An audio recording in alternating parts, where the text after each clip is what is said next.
Good morning, everybody. Welcome to our May 5 Fiscal Management Committee meeting. My name is Lynn Harris. I am an at-large member and the chair of the committee this year. I'm going to have my two fellow board members introduce themselves. Ms. O'Neill. Good morning, Pat O'Neill, member of the committee. Judy Daca. Yes, Judy Daca, District 1. And we have a lot of, I'm going to ask our central office staff that are meeting and sharing information with us and supporting us today to also introduce themselves. Ms. Webb. Good morning, Lori Christina Webb, Chief of Staff to the board. Mr. Morella. You're on mute. Hi, I'm Dan Morella. I'm the Associate Superintendent for Finance. Mr. Clausing. Good morning, I'm Tom Clausing. I'm the Executive Director for the Office of Finance. Let's see, Mr. Benjamin. Richard Benjamin, Program Manager, School Energy and Recycling Team within the Division of Sustainability and Compliance. Ms. Jenkins. Good morning, Lori Jenkins, Supervisor K-12 Environmental Literacy and the Outdoor Environmental Education Programs. Ms. Zarate.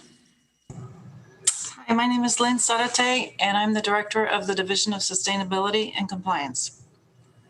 Ms. Bergstresser. Hi, MJ Bergstresser. I am the Supervisor of the Internal Audit Unit. Mr. Adams. Hi, good morning. Seth Adams, Director, Department of Facilities Management. Mr. Zurich. Good morning. Nasser Zurich, Supervisor for the ERP Program Management and Support Unit at the Department of Business Information Services. Ms. Edwards. Good morning, Dana Edwards, Office of Human Resources and Development, Department of Certification and Staffing. And Ms. Gibson, she's not on camera, but helps us do all of this work efficiently.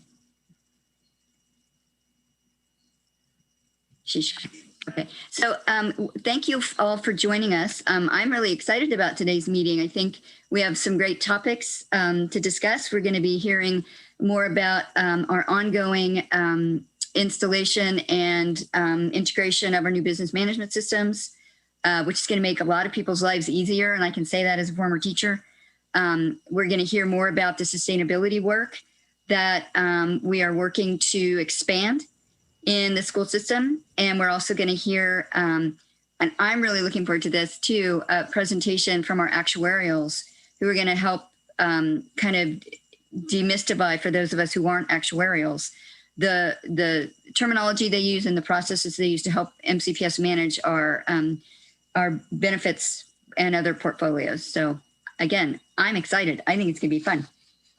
So first thing on our agenda is the informational summary for our March 22nd meeting.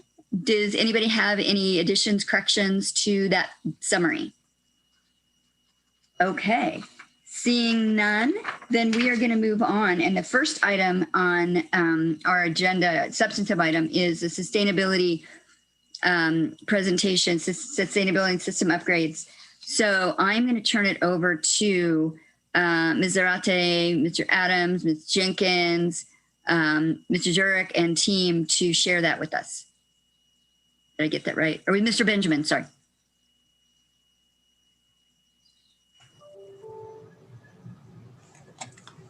So thank you very much to the committee for inviting us to speak again today. I hope in our presentation this morning that we will be able to answer some of the questions that you had in our last meeting when we presented to you about utilities procurement and solar power generation and MCPS. Today's topic is to talk to you about the Montgomery County Public Schools and the work that we plan to do in response to the County Climate Action Plan for the upcoming school year. I believe we have a slide presentation. Thank you. Next slide, please. So as Ms. Harris mentioned, Lori Jenkins is also here from the K-12 Environmental Literacy Program and the Outdoor Education Program, and she will be co-presenting this with me this morning. The topics we're going to talk about is to provide a brief overview of the County Climate Action Plan, to talk about what we as MCPS have been doing to engage the community since the Climate Action Plan has been in development, to talk about our work plan elements for this coming school year, and to hear feedback from committee members and hopefully answer any questions that you may have. Next slide, please. So to recap the County Climate Action Plan, Montgomery County has set some very aggressive goals to address the climate crisis that we're facing. And those specific goals are to reduce by 80% the greenhouse gases by the year 2027 and by 100% by the year 2025. And in order to achieve those goals, the county is going to have to impose many new requirements for construction, including an electrification ban and a ban on natural gas. I'm sorry, not an electrification ban, a conversion to electrification and a ban on natural gas. As one of the main lead agencies in this County Climate Action Plan, we do have a very significant educational and outreach role. And one of the biggest benefits of working with the county leaders on this Climate Action Plan is that we've had the opportunity to partner with the various leaders in climate planning across the county.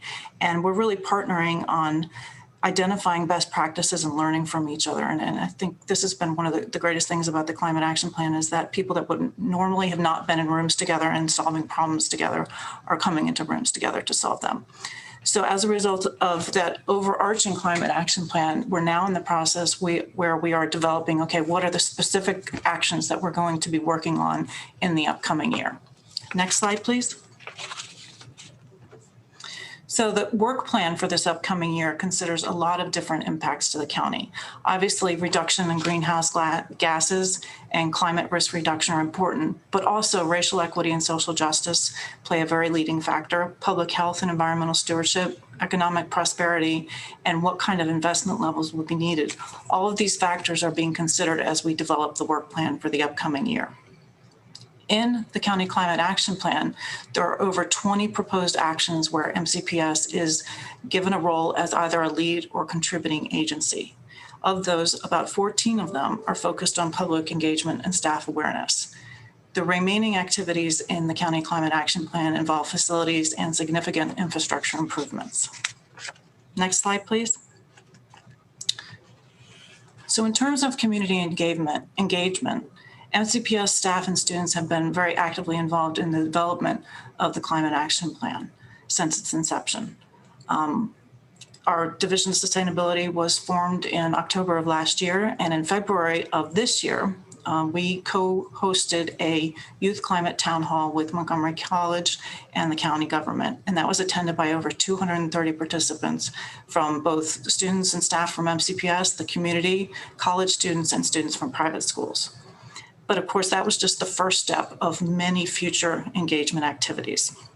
And within MCPS, we are working on additional student engagement activities, both things that will be happening this month and during this next school year. So I'd like to talk a little bit here about the County Climate Action Plan. And one of the biggest things in that action plan is to increase secondary school student engagement and to also increase the number of Maryland Green schools. So I'd like to take this opportunity to just share with you some news, if you haven't heard it, that MCPS, even despite the pandemic, was able to achieve certification for 2 additional schools this year. Certification was provided to, sorry, I don't have them written down for me. I can come back to them at the end. But 2 brand new schools did achieve certification, and then 4 other schools were recertified. That brings our total number of green schools that have certification to 91 in the school district. And a large portion of that was due to work by our outreach staff that we have. In addition to that, the County Climate Action Plan wants to make sure that students have opportunities to learn about climate change outside the classroom. And so that's really one of the things that we want to talk about right now. The end of this month, we are holding a sustainability symposium for secondary school students and staff. And we already have, even though it was only announced last week, we already have 217 students and staff signed up for that. So the purpose of this symposium that we're holding at the end of the month is really to continue the discussions that began in February, to give them feedback on the feedback that we heard in their conversations that they had with us in February to talk to them about what we have planned moving forward and what actions we've already taken, and to get their input and engagement and involvement in the actions that we plan for the future. Another activity that we have planned, I'm going to turn over to Lori Jenkins to talk about. Thank you, Lynn. The science department is also working. So we have the three branches, sort of facilities through sustainability now, and then the outdoor environmental education program, environmental lit, and the science staff, all working together in conjunction on several of these new initiatives that we have. So including the one in May, the end of May, but also going forward, there's a plan now for a student, we're calling it a Youth Climate Summit next February. And that will bring together student leadership from around the county. So that's what we're going to be trying to figure out and help those people figure out who they are so that we can start putting that together. Over the summer already, there is a 4 summer internships available for students that want to get involved in helping to plan that climate summit. And so there'll be, so those are being advertised right now. And again, not only students will be involved at the symposium, but also in the development of the symposium, just like we're doing with this current conference that we're having. Next slide, please. So one other very important area where we've begun to engage the community is to think about what is the areas of impact of climate change and how is it impacting our community. And we know that during the COVID pandemic, that many of our families have had economic struggles. And so, again, we're using this cross-agency network that we've built, and we're sharing those county agency resources that are available within MCPS, trying to connect the dots that may not have been connected in the past. We know that in the schools, there are many students that may be facing energy utility shutoffs in their house, and making sure that the information is within the Office of Student and Family and School Services, and also with the school counselors, so that they have a way that they can help them. And by building this awareness about energy conservation and energy connection, that also begins to lay the groundwork for the important work that we need to do in terms of climate change and community engagement around the Climate Action Plan. The next couple slides Lori's going to take. Thank you. So this one, of course, this slide speaks for itself in many respects, but needs to be highlighted certain things. First, environmental literacy houses the climate change basic concept area, in that reaction to climate change is part of that entire environmental literacy curriculum that we have, and that is mandated by the state. So that's sort of where we come into this. And with that, when we were at the meetings that Lynn was talking about with people from around the county, there were a lot of questions about, in our curriculum, where is climate change? Where is it being taught? My kids are saying they don't know things about climate change. So we know that climate change is being taught in the county, and we know what it looks like and where it is. But the first bullet there actually has us, the idea is for the public who is seeing these things, and for teachers to see where their curriculum is building that climate change education for students. For example, and I use this example a lot, is in order to understand climate change, you have to know what climate is, you have to know what weather is, you have to know what ecosystems are and things like that, and those concepts. So where those are being taught, we're going to highlight that, because those are the stepping stones for coming to an understanding where you can actually talk about the higher level of what we mean by climate change and what are some of the solutions to climate change. So again, it builds K through 12. In addition to that, we will continue, besides highlighting what we're already doing, is creating and integrating more lessons in climate change, and not just in science, because again, that provides a little bit of a one-way look at climate change, when in fact, of course, it is very much in the other areas, particularly social studies, of course, in terms of the impact on human beings and the relationship with human beings.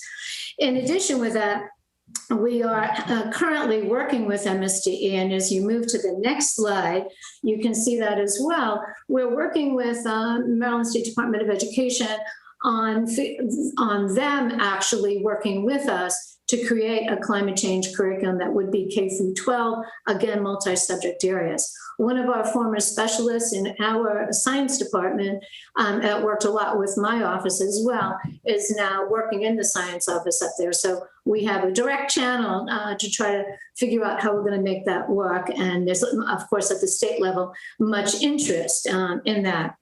We also, as a department of the departments, plan to do a gap analysis of our current curriculum to see where we can beef up our climate change education, particularly in the environmental justice and the racial equity areas. Because again, when you're just teaching it in science, it becomes very narrow, focused on the science of climate change itself, rather than everything, all the other aspects of it.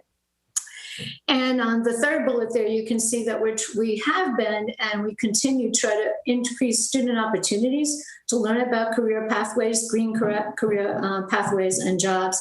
For example, this year, even in grade 6, we added a Green Careers virtual presentation for our grade 6 virtual Outdoor Ed, which actually has been wonderful. So that's going really well. But we also have the internships I talked about already for the summit. We have internships being done by the conservation, the Rock Creek Conservancy Conservation has internships with students this summer. We have a natural resources careers camp and lots of SSL opportunities that we're trying to offer out to students. But these are areas for growth for us as well. Next slide, please, is on professional development. So if you're going to curriculum, okay, you're definitely going to have to be thinking about professional development. And if you're going to be mindsets, you definitely have to be thinking about professional development. So the first bullet looks at cross-office and with our partners, making sure that our staff, and that means educators and all other staff, have a better understanding of what climate change means and what we can all do to be part of the solution to climate change. The second one is the targeted professional development, particularly for educators, as they become first familiar with the new content that they may be teaching at their grade level, but more than that, the comfort level to teach. It's nearly taboo to mention it directly because teachers were afraid that it was going to go home to parents and parents were going to be. So anyway, that piece is what we've been working on, is making sure that everybody has a comfort level with teaching it. Next slide, please. And then very importantly for us, we wanted to make certain that we looked at the outdoor gardens and outdoor learning areas. So we are continuing to integrate school gardens as we have been on our website for the Outdoor Environmental Education website. There is a whole plan for schools to do gardens and to get permission to put those gardens in and for help.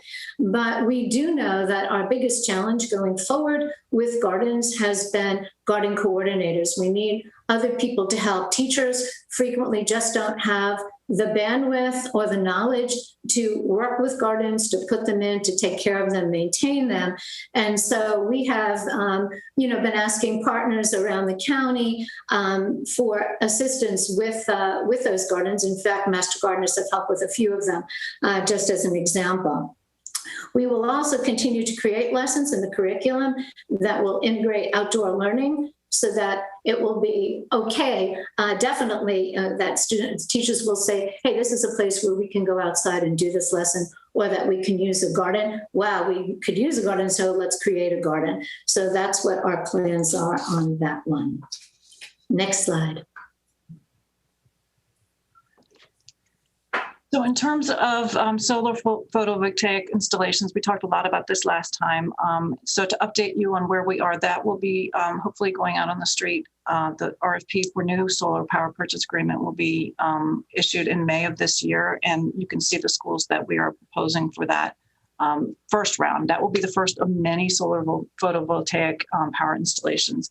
And the important thing about this to note is that we have seen historically in the photovoltaic arrays that we've installed that we actually save money on our utility bills by installing these solar arrays. And so this is really important initiative, not only for climate change, but also in terms of bottom line financial dollars that we expect to be able to continue to be able to keep that budget of utilities under control by getting the savings as we install these solar installations.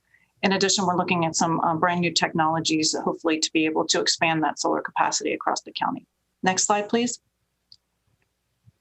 In terms of the climate work plan and net zero construction, this is one that has the potential to have a fiscal impact in the school system that doesn't save us money. It actually will probably cost us some money, at least initially.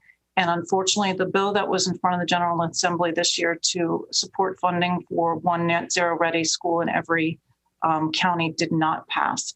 However, within DFM, we are committed to doing what we can to explore the potential for net zero ready and solar ready for our future projects. And we expect to be preparing future capital budget requests for these net zero construction projects moving forward, if that was not already included in the funding request in the past. Next slide, please. In terms of the work plan, the county work plan and electrified fleets, I'm sure the board is already very well aware of the school bus plan. And so there's a quick update there. The other items that we're looking at is electric vehicle charging stations and the upgrading our fleet to an electric fleet. Again, this is a case where, lastly, also the gasoline powered lawn equipment. There's proposed legislation at the county level right now for phasing out all of that. Again, this is a case where we typically have not had enough funds to be able to even fund our replacements for the fleet vehicles and for the lawn equipment. And so we expect to see a budget request as a result of this new legislation, not only because we have to replace the fleet, but also the electric vehicle technologies currently are more expensive than the gasoline powered type equipment. Next slide, please. One other related regulation really is not expected to have any kind of fiscal impact on it. This bill has passed and is awaiting the governor's signature. We talked about this a little bit last month. It's basically updating our energy conservation policy. We've already got a strong energy conservation policy compared to the rest of the school systems in the state. So we'll have to be making edits to this and establishing some targets, but we believe this is easily achievable to make this policy change. That's the end of our presentation. If there are questions and feedback, we would love to have them. And also, I did get the names of the schools that achieved new green school certification. They were two high schools, which is very significant. It was Sherwood High School and Wooten High School. We achieved their green school certification this year. Awesome. Thank you very much. Yeah, so I'm going to go Dr. Daka. Any questions for, there's a lot of information here shared. Yes, I took some notes. The curriculum on climate change, do students get student service learning hours from that? Because I know that in middle school, they do get service hours for curriculum. I'm wondering. And I think that it's great to have an emphasis on high school students or secondary students in terms of being involved in climate change and in ecological issues. Elementary schools, if you have a project, the whole school gets involved. But when you get to middle school and high school, it's not quite that way. Although our leadership among students have really pushed us on the electric buses and on solar energy and that kind of thing. So we just need to have more students there. And I think it's important that we look at professional development so that teachers are comfortable with doing this. I can answer on Dr. Johnson, the student service learning. Yes, 6th grade, it's built into the curriculum. So the student service learning goes with the grade, sort of with the curriculum at that level. And then through outdoor ed and through the activities that the schools, the students are doing that, they do get 10 credits for that.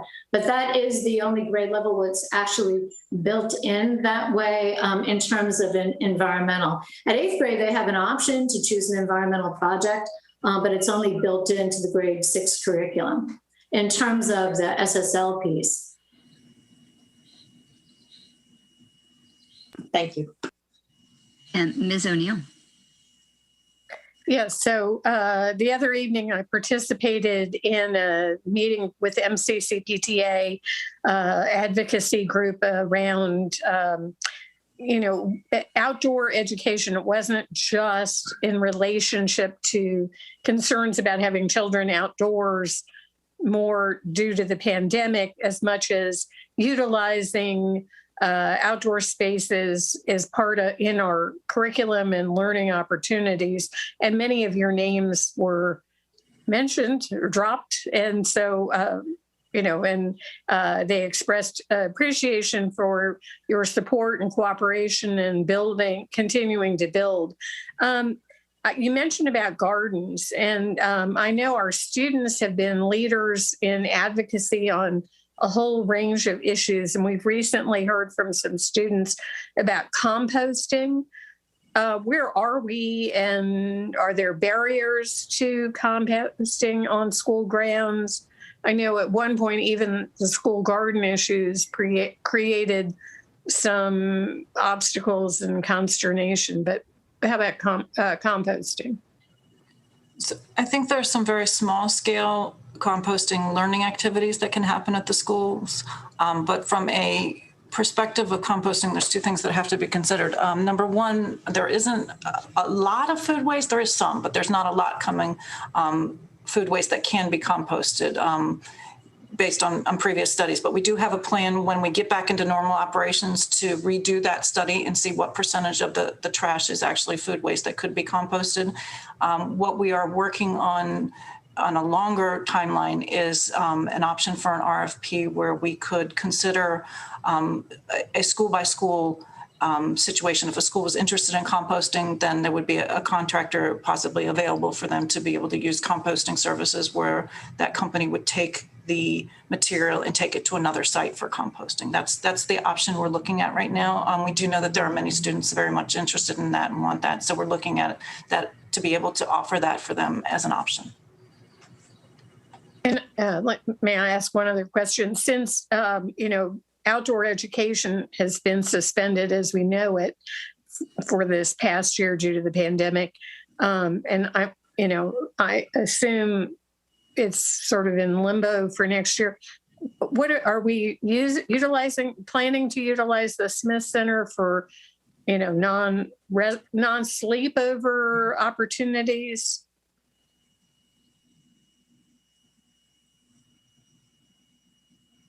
You're on mute, Lori.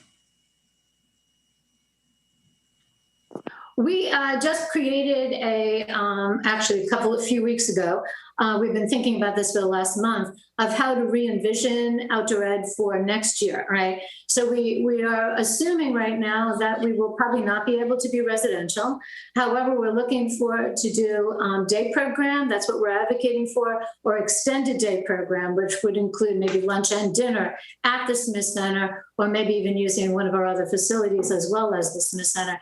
So that is our vision. And of course, that has to go through, first of all, everything changes day to day, but also, as the entire system is looking at what might be feasible. But that is what we're hoping for outdoor ed. Thank you for asking, because my team, even though they've done an amazing job with this virtual outdoor ed week with the 40 middle schools, they are just cannot wait to get back in front and work directly with kids, as everybody is. So thank you. Yeah, thanks. So I have a few questions. First of all, I've been following the county's climate action plan pretty closely, and I'm so happy to see MCPS so kind of solidly ingrained in that work. And, looking at these comprehensive initiatives to look at climate risk reduction. As a public health person, I love when we also look at the public health and environmental health aspects of what we do and how we operate. And then the racial equity and social justice piece, I think, is also incredibly important. And so I'm be watching closely, but I'm so happy to see us, tackling all these things on all fronts. I think that's one way that the school system can really lead. And I did have a couple of just almost administrative questions. So two things that you've rolled out now that are you're circulating information about to students. So the upcoming symposium at the end of May, the lunchtime symposium, and then also I think Ms. Jenkins mentioned 4 summer internships for students to help with the planning of next February's climate summit. How can we help you sort of expand the reach and make sure that we are getting that information out?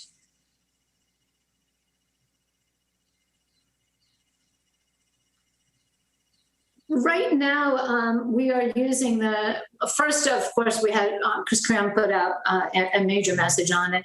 And then we, in addition, put it out through all the science leadership in the school system. Anything beyond that would be certainly a help for this. And particularly when we are going next year, that next one too in February, that will be a huge one to get students at. And actually, this would be great for our student interns in the summer to come talk with people about how to get the word out. It would be great learning for them as well, because we'll have students directly involved. Yeah, happy to do that. And one thing to think about too is using the power of the student member of the board to connect directly with students through email. And I know a lot of students do, they might not open an email they get from me or from you, but if they get an email from the student member of the board, they may open that. And that is also, I think, a way that we have successfully gotten information out to students about opportunities. So that's one thing that we can think of that's pretty low hanging fruit, I think. And another question I had, we're talking about the curricular components of this work, which I think are so important.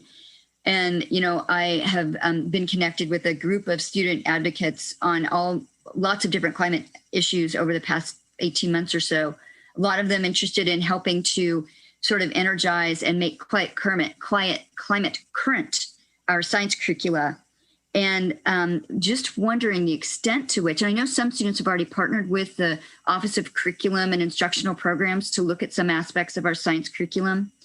And the one thing that always resonates with me, especially as a former teacher, is when we as a system say that we in response to students saying, we're not getting this information, we're not learning this content, and the school system's response is, but we teach it, that, that bringing those students in to partner with us so we can learn from them how we're teaching certain content that's not really resonating.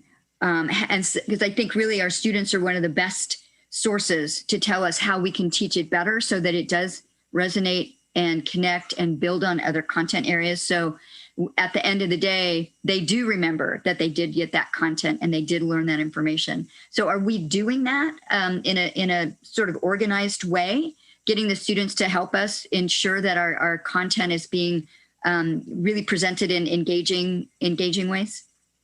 That's what's been interesting the last year and a half since we started working with the county on this piece, on the climate action plan. It's really brought to the forefront that we need to do more of that. We need to have student voice involved in all of this. And certainly before that, that was not happening, but you can see already the impact. All of a sudden now, we're doing planning meetings for something for students and saying, wait a minute, it's not about us. We need the kids in on helping us plan those things. So that's what's going on with even the one that we're doing May 26th, bringing students, the student leaders that helped us with some of them had helped when we were doing the town hall, and then continuing to build that group of students. So we really have these youth climate ambassadors coming out of that February summit that we're hoping to have. That's sort of like the big picture, and then move work and what the work will look like at their individual schools, but also at a county level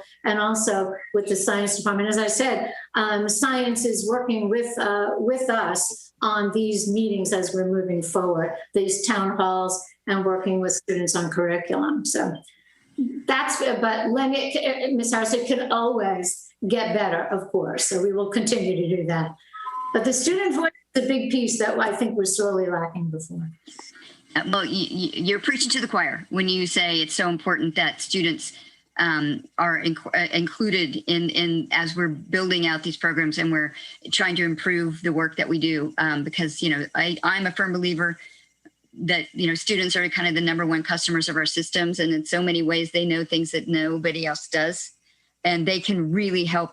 They bring a lot of value to the work that we do to kind of become a better school system. And so I'm really glad to hear about that. And I did have another question. So outdoor learning, and I know Pat, you were at that, Ms. O'Neill, you were at that meeting on Monday evening, and there are a lot of advocates and allies that have been asking about ways we can better incorporate and encourage outdoor learning. I mean, learning opportunities in the school day that take the students out of the classroom at all, K to 12.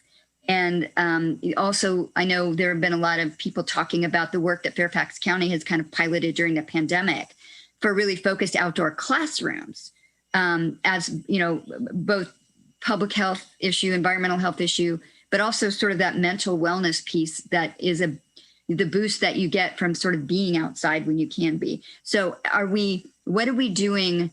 Are there ways that we can support or help you expand that piece and make, kind of connect those dots in our 208 schools? I'll take that one. We're actually meeting with a subgroup of PTA representatives this afternoon to talk a little bit more about their grassroots efforts to explore those types of opportunities. We know that we have a lot of schools that we already have an outdoor classroom type environment built in. Obviously, it doesn't hold the whole school, but those opportunities exist. So what we've been talking about and thinking about, and we'll continue the discussion this afternoon, is how can we better utilize those spaces? What are the barriers for them using those spaces? Obviously, today is raining, so okay, that's something maybe we got to think differently about. But we're continuing to be engaged in that, and we'll keep you posted. So, is there any? And I think, Mr. Adams, I think I've had a conversation with you, or some of the advocates have, looking at, like in Fairfax County, they've actually, purchased the big tents to kind of create outdoor spaces so that on a rainy day like this, it would still be possible. Is that something that we're still investigating, sort of the logistical opportunities or possibilities of something like that? Yes, absolutely. So, the latest conversations have been around some of these concepts of potentially transitioning some of the indoor functions outdoors for a variety of reasons. I think the latest is we're definitely working with MCC-PTA. They brought in a team of experts. And for us, it really makes a lot of sense to be able to take a potential proposal and then talk with our union partners just around, do they see any barriers? Are there any potential issues? And then obviously start working with schools around, is there, like what Lynn said, is there sort of a grassroots initiative on this where we don't necessarily have to say you have to do this, but it's encouraged and we could support you. And, would you like to pursue something like this? So I think we're in a good place, but, we definitely want to make sure we communicate and we ask the right questions of all our partners involved in this. Yeah. I think that's really is an interesting thing for us to be exploring. One other thing that, pandemic, not fun, time of crisis, not fun, but they tend to be crucibles of innovation. We start really thinking outside the box. So that's good to hear. And I'm looking at my notes. Seems like I think, thank you. I want to thank you, all of you. I think this is really, Ms. O'Neill. Just as I appreciate everyone's presentation today, and while it doesn't always relate totally with fiscal management, I do think it would be of value to have a climate discussion action plan, and the elements, the various elements across MCPS offices for the full board. I know that our agendas have been taken up primarily with reopening and recovery of learning. When we get back to, a regular order of business, I think, we should request that it be included as an agenda item for the full board, because I know, it relates to strategic planning, it relates to the policy management committee. Everyone has interest about the curriculum. And I know board members each have particular items of interest within this whole big topic. So if Ms. Webb would put it on the future list, or, as the board sets priorities for next year to be included as discussion items, I think it would be worthwhile for the entire board to participate instead of just the three of us, because there are there's a lot of really good information. Yeah. Oh, Dr. Daka. Yeah, now that you've brought up the entire board, and I know we were talking about outdoor education, and the activities during the day at outdoor education are just fantastic. I love all the things that we do with flora and fauna, the streams and all that really good stuff, and the animals that are kept there, and we learn about them, and we even look at the stars at night. But how many of you have spent the night out there? I'm just throwing that out. But the daytime activities are just terrific. And I just have a question for Mr. Adams. Are we planning any updates for the buildings? I know that's not, it's not central to what we're talking about here. But if we're talking about outdoor ed, we need to know, tents are very expensive, by the way. We need to know what's happening with Smith Center. And that is a great point, Dr. Daka. Part of this presentation was to highlight that there is change. There is a focus on climate action.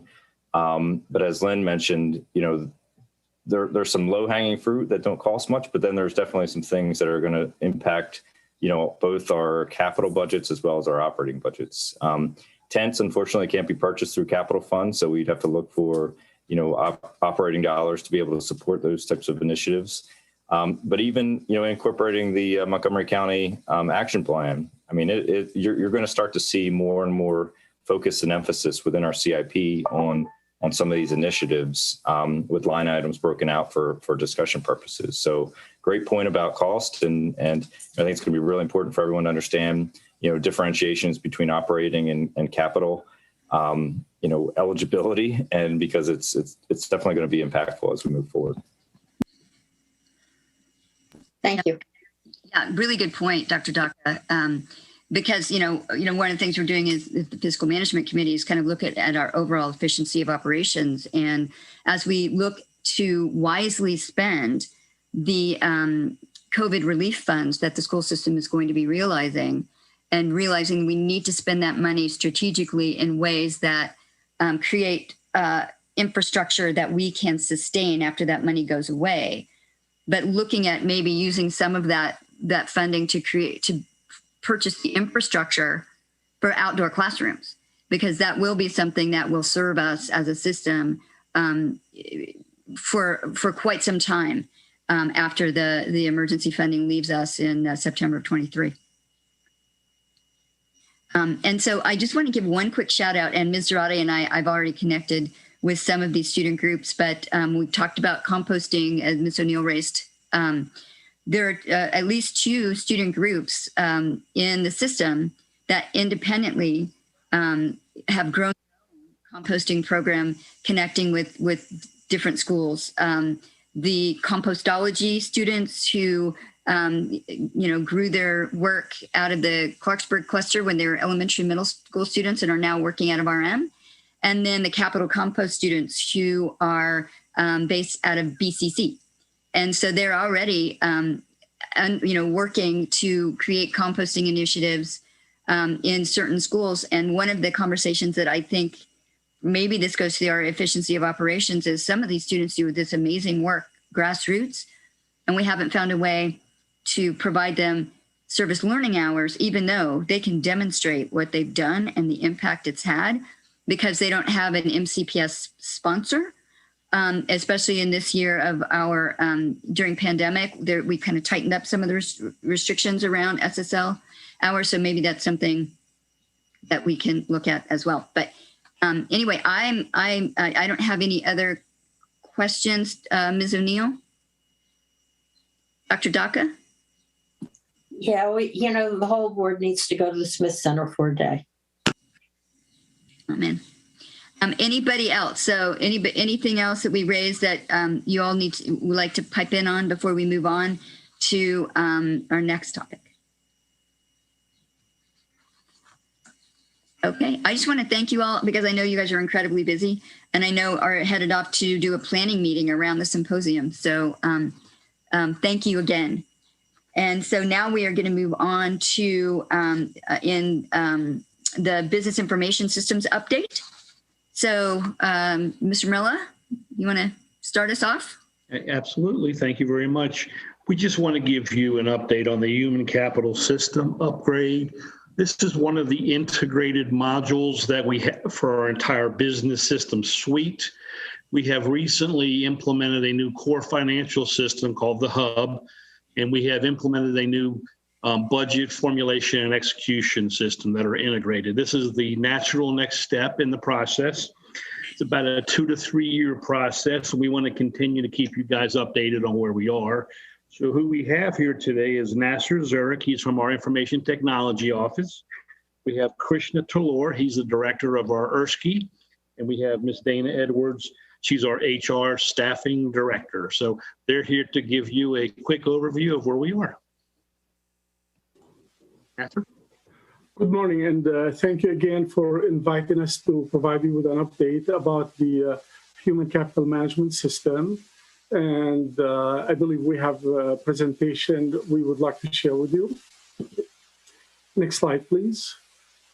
Today, we're going to give you a background about the not only this project, but also about the whole ERP program. ERP stands for the Enterprise Resource Planning, and human capital is a subset of the ERP program. We're going to go over the strategic roadmap for the core business systems and provide you an update on where we are and what we hope the new system will be.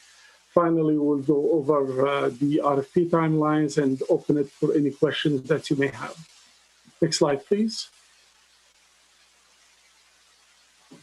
I promise you, I'm not going to quiz you on any component on this slide here. But I want to, this probably serves well to show the complexity and the risk, the complexity of the systems we have in place or we had in place, and some of it still exists, and the risk for not addressing it. The image you're looking at is from May 2017. Things have changed toward simplicity on the financial side, and the budget side. We eliminated quite a few systems, and we'll speak briefly about that shortly. And on the human capital, what I want to just summarize is we have many systems, some of them implemented 20 years ago, like the Lawson HRIS, Human Resource Information System, was implemented 20 years ago. It received some technology updates through the years, but it's still running the old application and all the old business logic. When the application, this particular application was implemented, a lot of customizations took place to possibly fill the gaps for functionalities that did not exist. And we kept adding systems as our needs require to have additional system, whether to provide employee self-service functionality or for taxing purposes, and to integrate with the applicant tracking system as well. As you can see, all of these systems talk to each other. They don't talk to each other in real time. And the risk is when one of these systems fail, there is ripple effect that's felt throughout the system. Next slide, please. So the vision is to simplify, the complex infrastructure we have, and to have one stop for all staff to be able to access business applications, which we started with the MCPS Business Hub. We're looking for modern cloud technologies that is updated on a regular basis. For example, when the financial management system was implemented initially 13 years ago or so, it did not receive an upgrade for 12 years. So what we had when we implemented the system in 2008, 2009 is what we had when we converted from it to the Business Hub. Unlike that, when we go to the cloud, we will expect to receive periodic updates, similar to what we receive on your phones. When the operating system is updated, we always receive the latest and greatest application. and we're always up to date. Not only that, but also the cloud system is going to provide us with functionalities to follow best business practices, to eliminate customizations as we adapt to best business practices again. And we will, by eliminating the customizations and consolidating the systems, we were going to have an ease of reporting. So we'll be able to access and analyze data from multiple sources, and then we'll be able to make decisions based on this data. And of course, it's going to eliminate the heavy paperwork. We are a heavy paper processing organization, and I expect that to go away. And later on, when Dana and Krishna elaborate on some of the functionalities, we will go over some of these examples. Next slide, please. So when I presented the first slide, the busy slide with images, system images, that was our starting point where we needed guidance about where do we go, what system do we start with. So what we did is in July 2017, we contracted with a company called Very Done. This is the activities related to that is the first row, the burgundy block, which is the assessment and roadmap. The company Very Done interviewed our staff supporting multiple systems, and they provide us with the roadmap. And we fine-tuned the roadmap as we are integrating systems, but we have been sticking to the roadmap. We have been successful executing and updating the systems. The blue bars are related to the human capital. So as you see, human capital is significant. And the recommendation was to break the human capital upgrade into two components. First one, to upgrade it to the latest available application that we can have in-house and keep our current customization, and then move the application to the cloud. And that's what we're going to be talking about shortly. The green ones are the financial and the budgeting systems. We had successful launch of both applications with the Business Hub. We came to the Fiscal Management Committee last March. We said we are a few weeks away from going live, and then COVID hit. We had to take a step back and reassess, and we revised the go-live schedule from April 1st, 2020 to October or November 2021, and we successfully launched the Business Hub, providing machine functionality. So today, for example, principal does not need to go and log in to the Business Hub to actually approve a requisition or an item. He or she can approve it right from her email, from the email. So we are providing also a tightly integrated system between the budgeting system and the financial system, and we're hoping that it's going to be even tighter when we go to the human capital system.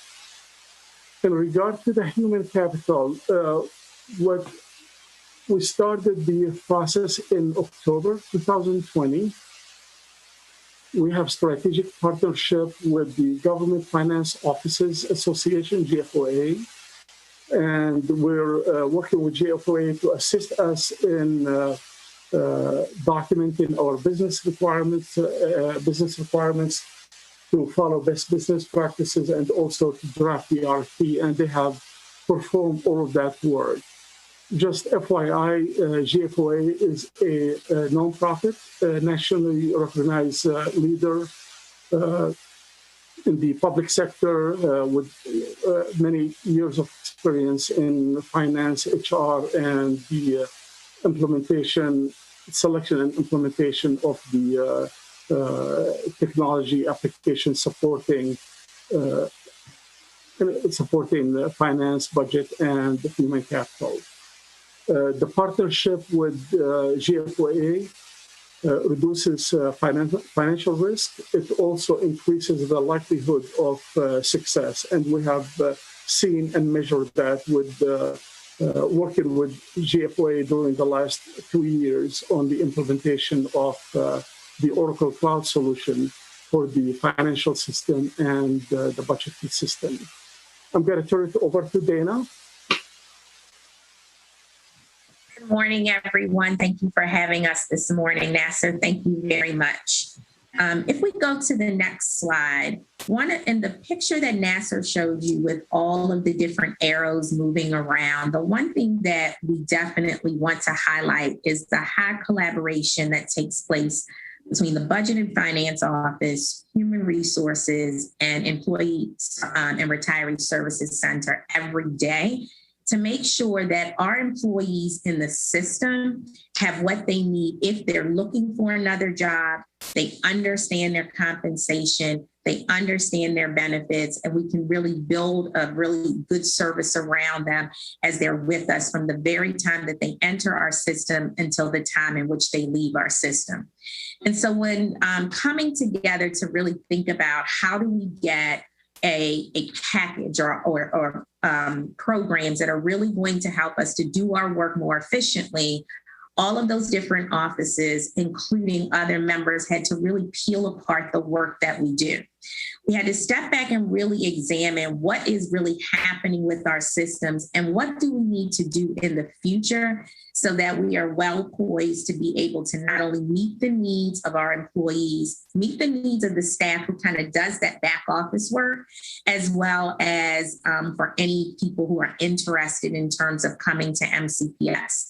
So as we came together as collaborative teams with GFOA, what we realized is that our systems are about 20 years old, and we have multiple systems. We have about 10 or so different systems that we utilize just to be able to know basic information about employees. When we're hiring employees, it takes us multiple steps to actually hire an employee. One thing that was highlighted for us going into the pandemic was that we were an extremely paper-based system. And it came at a really good time between OHRD, ERSC, as well as some of the components in the work that we do with our office within the Budget and Finance Office. The pandemic allowed us to step back, look at what we needed to digitize, and then we took that information and we talked about that when we're thinking about this brand new system so that our employees are able to so we can think about how we work together in terms of moving forward. One other big paper-based component that we noticed was that evaluations that are submitted at the end of the school year were all coming in paper format. And so that's about maybe over 5,000 or more evaluations that were being submitted that were coming in hard copy and that needed to be scanned. And so when we think about the future and how we really wanted to work, we definitely knew that we needed to try to think about what is the most efficient program and do it through a collaborative lens. And so we brainstormed internally about what's working, what we need, and kind of forward thinking. But we also did a lot of collaborative groups to really work with our associations. We also sought feedback from all three of our professional growth implementation teams. We went back to our OHRD reimagining staff members. And then we also hosted feedback groups with our administrators, and we have one in the future with our teachers. Because what we do know is that the systems can't just work for internal back office operations. We want it to work for our employees and our internal and our upcoming candidates. So as we forecast out for the future, some critical parts that we highlighted that we know we want to include, we need it to be modern and we need it to be on the cloud. And that's going to be very important. We need it to be accessible all the time. And because a lot of people use their phones to do a lot of their business, we need to make sure that there's accessibility through phone and computer. So we really highlighted that as a very important point. Another area that came out from the employee perspective is that our employees have to look in multiple locations for multiple different things. For example, if they want information about their paycheck, if they want to log on and apply for a position, if they are if they want to know about their certification status. And so the efficiency component from the employee perspective was, how do we bring all of those pieces together into one space? So as an employee, I'm able to access my information in one location and not have to go to multiple sites.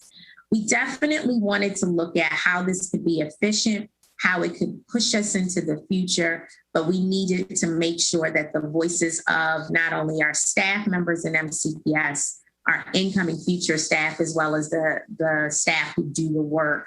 And all of our information had to be online and timely. So as we think about that future state, we want to make sure that it works for us not only now, but moving into the future. The next portion will be shared by Krishna Talur on the next slide. Thank you. Thank you, Dana. Good morning, everybody. Just to continue on with some of the foundational information Nasser provided and Dana elaborated. Over the last several months, stakeholders from different units, different business units, engagement and collaboration with employee associations and their representatives, our outside partners. We have been examining all of our processes that impact multiple business organizations within MCPS and how it impacts our staff and our students. As back office, we support our staff, our principals, and our school-based employees, staff members, so they serve students. So it is our responsibility to make sure that they can take care of their personnel matters as efficiently and as seamlessly as possible so they can get back to the important things that they do. And some of the information here are just some of the highlights of business processes that we have examined. Many of these items that you see on the screen, for example, whether it is your benefit changes, benefit enrollments, doing open enrollment during the year, being able to change your taxes or get your W-2 or applying for positions. All of that happens online, right? And we are going to try to create a place where individual logs in with one user ID and password, and they could see, they would have the visibility of end-to-end processes. For example, an individual takes training outside, and that allows them to get some credits, and that might qualify them for a salary advancement. Once they submit the application, they would be able to, our attempt will be to design a system where they would be able to see who is processing the form, what has been approved, where is it in the pay cycle, and when am I going to get paid. The previous slide also mentioned about 700,000 infamous timesheets that we print each year, which we don't print anymore because of the pandemic, and we don't print and send them. So we probably have saved a little forest or two already because of that. However, individuals still go and fill a PDF, which is online, which is electronic, but it's not automated. There is still that work that is a separate document, which then a school secretary has to key into a payroll reporting system. And we are going to eliminate those duplications. And there are more here that, as Nasser mentioned, with the requirements, collections, and what are we doing with that. Nasser is going to take over at this time with next steps and RFP timelines. So I'm going to turn it back to Nasser. Thank you.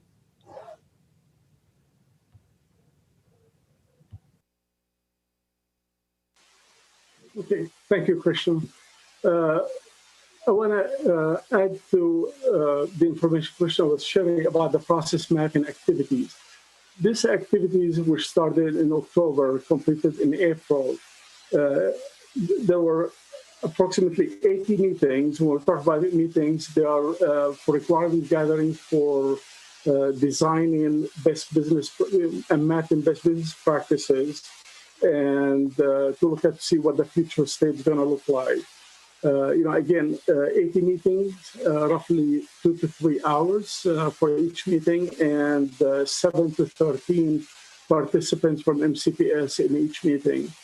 We have participants from many offices, including but not limited to Office of Human Resources and Development, Employee and Retiree Service Center, Budget Unit, Office of Employee Engagement and Labor Relations, Office of Technology and Innovation, Special Ed, Head Start, Facilities, Department of Transportation, and many more.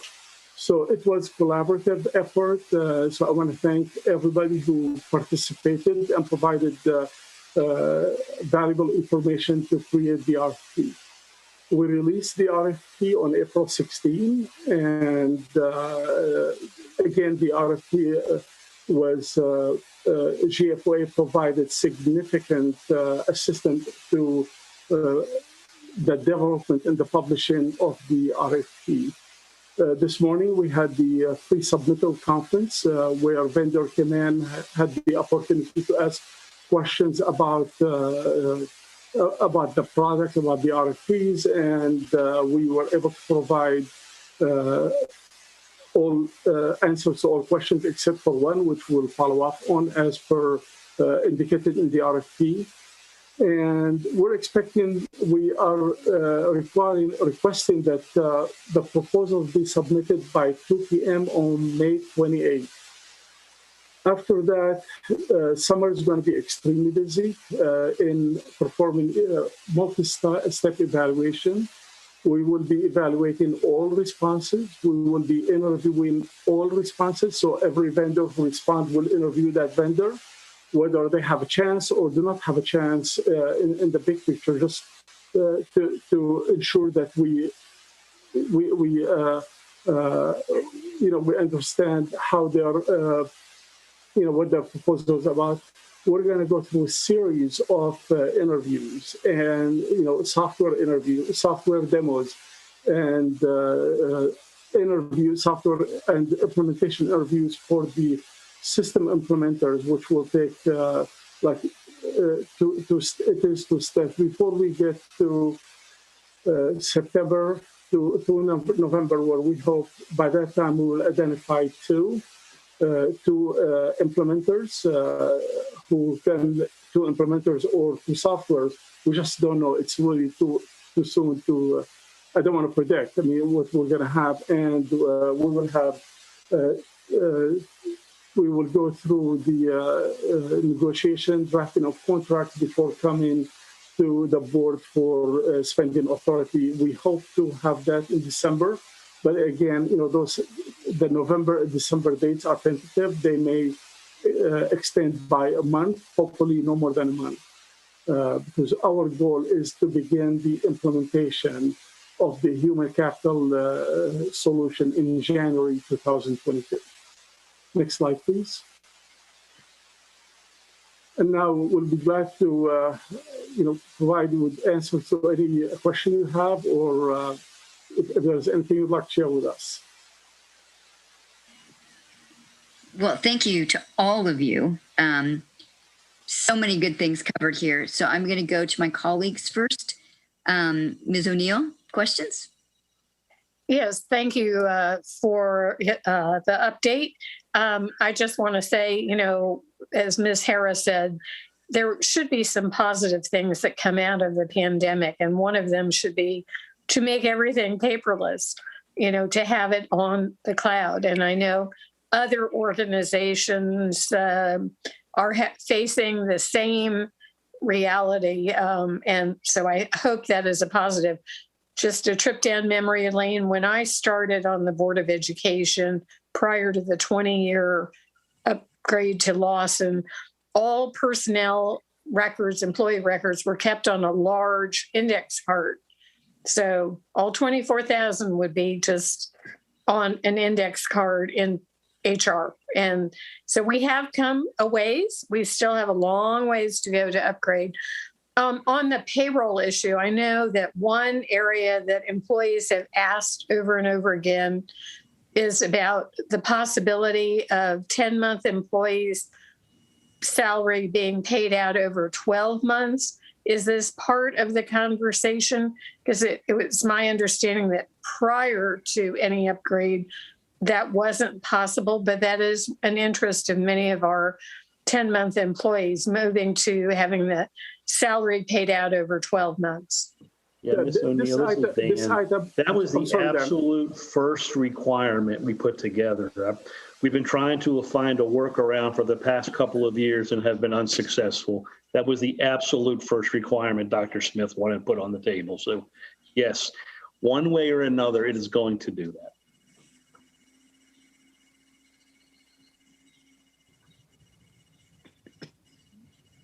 Dr. Daka? Yeah, I'm glad they're going to put that on the table. When I was hired in 1969, we had a choice of 10 months or 12 months. How they did it, I don't know. But when you're talking about simplifying the system so that people who don't have to go so many different places if they want a job, if they want to know if they're certified or which courses they need to take, I think that's really going to be so helpful. I don't know how payroll has kept up with the leave forms that they have to deal with. And I know that you've advanced beyond that, but they did a wonderful job in the past considering the kind of equipment that they had to work with. So thank you for the presentation. Yeah, and so Mr. Teller, when you were presenting, you probably couldn't see me, but I was just shaking my head almost everything you said, because I look at the fiscal and the operational impacts of this implementation, and just, as you've alluded to, working with, stakeholder groups throughout the system and the impacts. So the less paper, of course, that's a fiscal impact, and I'd be interested to see what kind of savings as a system we'd realized this year from, just not using all that paper. And then, but also it's a real time and efficiency when, as an employee, you had to fill out that timesheet every 2 weeks on paper. Then that had to go to your supervisor, your building services supervisor, or your resource teacher. And then it had to go into the central office for the central office, the secretary who handled, timesheets and things like that. And, all of that takes time away from the central duties that all of our employees are doing or hope that they're doing when they work for a public school system. And just that, and I also see a huge frustration component too, as a teacher who, there's a lot of frustrations around, reimbursements and the certifications that Ms. Edwards was speaking to, and how many places a teacher has to go to keep track of those things, or any other employee who requires certifications or whose independent pursuit of other professional development could lead them to salary or promotion opportunities. But all of that work has led to so many people just kind of throwing up their hands and saying, never mind. And the ability, the extent to which we support our employees better and then save everybody time to get back to the work that they want to do, I think that's all enormous in our efficiency of operations, which is, a strategic goal of the school system. So it's just hugely important. And a question I have is, so I think Mr. Zurich and Mr. Teller, you were talking about, with the RFP going out and the timeline that's been established, at a certain point, you're going to be bringing in for, system and software demonstrations. And I'm wondering if there's a plan to bring in our end users to do beta testing of that. Our school-based financial specialists, teachers, other employees who are end users of this system that we're putting together. Are we doing that? Because I know oftentimes, we don't have those end users helping us beta test. So we roll out something that the end users quickly identify inefficiencies or issues that could be more efficient. Is there a plan for that? Absolutely. So end user participation is absolute key to the success of such huge systems. I was a software developer when I came to MCPS, and there used to be this old a cartoon that said somebody wanted a square, and ultimately when it was built, it ended up being a circle somehow after going through several phases of discussions with end users being kept out of the loop. Change management is a huge piece of this effort that's been in place since 2018, FY18, as Mr. Zurich mentioned. With the ERP financial hub system that was implemented recently, a very effective and successful change agent and change champion model was established. And what we did through the project was to solicit and get volunteers and participants from different schools and locations to be part of evaluation, to be part of the testing, and to promote and communicate the changes that are coming in their locations. Because when an email comes from an anonymous no reply email box and it goes out, it has impact, but it's not as impactful as hearing about a change and the good things that you can hear from your colleague who is part of the project. And that team, our colleagues from other areas, and again, Mr. Zurich was the leader of that implementation, that team has learned a lot from that implementation. We are planning to leverage their experience and learning and the contacts that they have built and continue to do the same work with absolute attention being paid to the end user involvement and participation. So another question. Just would like to add to what Mr. Tallur elaborated on.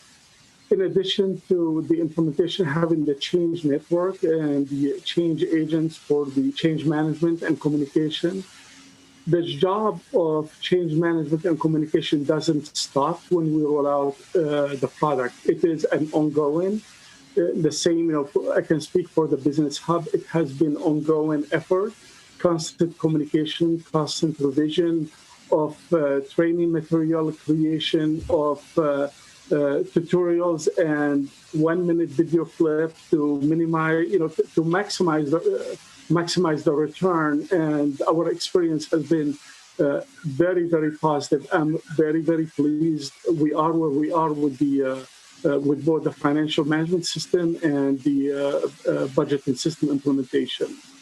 We are very successful in delivering what our users were looking for. So, and just along those same lines, this is a big rollout with a timeline that's not quite yet firm. But given the involvement of end users and the software demonstrations and things like that, is this going to permit us to do the professional development that we need for the end users as we go along, instead of waiting till everything is done and then we have to roll out and do all the training at once of the financial specialists and the supervisors and the teachers and the employees? Or is this mechanism going to permit some of that training to happen as we go along, so we're really ready to go as soon as everything is installed? Yeah, what we're hoping for, what we requested in the RFP is for the proposals to propose incremental upgrade. So we can't just switch all the systems overnight and move on to the next system. So there will be functionalities added, just based on what the recommendation is. If the recommendation, for example, is to replace the recruiting system first. So that will be the focus, and we will focus on training related to recruiting and hiring, and involve stakeholders as early as possible. We don't want to do the training, the final training, until we have the solid system that would, free of bugs, free of issues. We have all the workflows. So we can have the proper documentation and training material. And typically that kind of training happens on time before, just timely before we go live, a few weeks before we go live with the product. But there are other activities, other training that will take place throughout the implementation. Thank you. And then one other question, and apologies if I kind of missed something in the earlier part of the presentation that goes to the business operations side. How is this going to improve our procurement processes? Because they are quite Byzantine right now. And I can say, you know, as somebody that was in a school building, simply trying to make purchases from a grant that I had obtained for a very specific purpose, the inefficiencies and the opaqueness of the procurement process was very frustrating, and it caused real, I would say, harm at the end, because we were simply not able to bring in the systems that we thought we would to benefit our students, even with a 10-month lead time, because we could not get those purchases made. So is this going to help the procurement side as well? The procurement piece has been addressed in the implementation of the Business Hub. So recently, I know the grants is a little bit, grants and projects are a little bit more complex than standard procurement. That would be something I would have to rely on someone in the procurement office to provide us with guidance about what gaps they have operationally. But I can speak from system operation. The system works, and it is implemented as it was intended to be used for. Great, thank you. And Ms. Varela, anything on that? I know you and I have talked a little bit about some of the disconnect in procurement processes, but I know that's not really housed in your office. So anything? He's looking at me. Okay. Well, thank you all very, very much for all of this. I know this is a huge need of the system, and it's going to really improve our operations. So now I think we are ready to move on to our actuarial presentation, which I'm really looking forward to. Yeah, we are ready now. We've got Rob Riley here, who's actually a good sport. He's leaving for vacation to go see his new grandbaby any minute, but he's willing to put it off a few minutes at risk of his family jumping all over him. But he's here to start this conversation. And we also have from GRS Consulting, our actuaries, Mr. Lane Weiss and Miss Amy Williams. They're here to just describe some of the basic actuarial theories, thoughts they have, and putting together the estimates we use for our ongoing benefits programs. We always hear the end result, that people are going to die after this many years. There's all these averages, there's all these factors. There's inflation, there's numbers of people. There's a tremendous amount of factors going into these calculations, and we accept them at face value because, let's face it, they're the actuaries and they're the smartest people in the room. They have been since elementary school.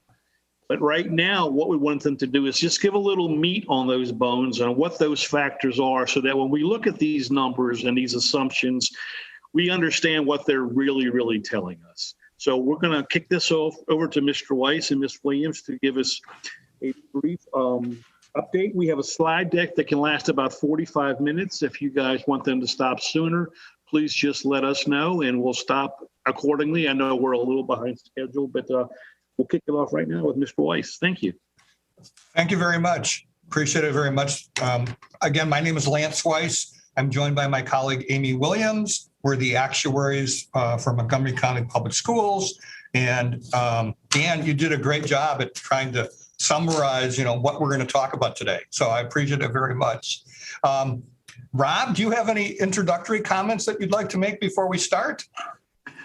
No, I just wanted to add that GRS has been working with us for the last 4 years, and it's been a pleasure. They meet all their deadlines. Not only do they do the annual evaluation, but they've done, and they'll probably talk about this, they've done a 5-year experience study for us, and they also help tremendously with our year-end reporting in accordance with government accounting standards. So Lance.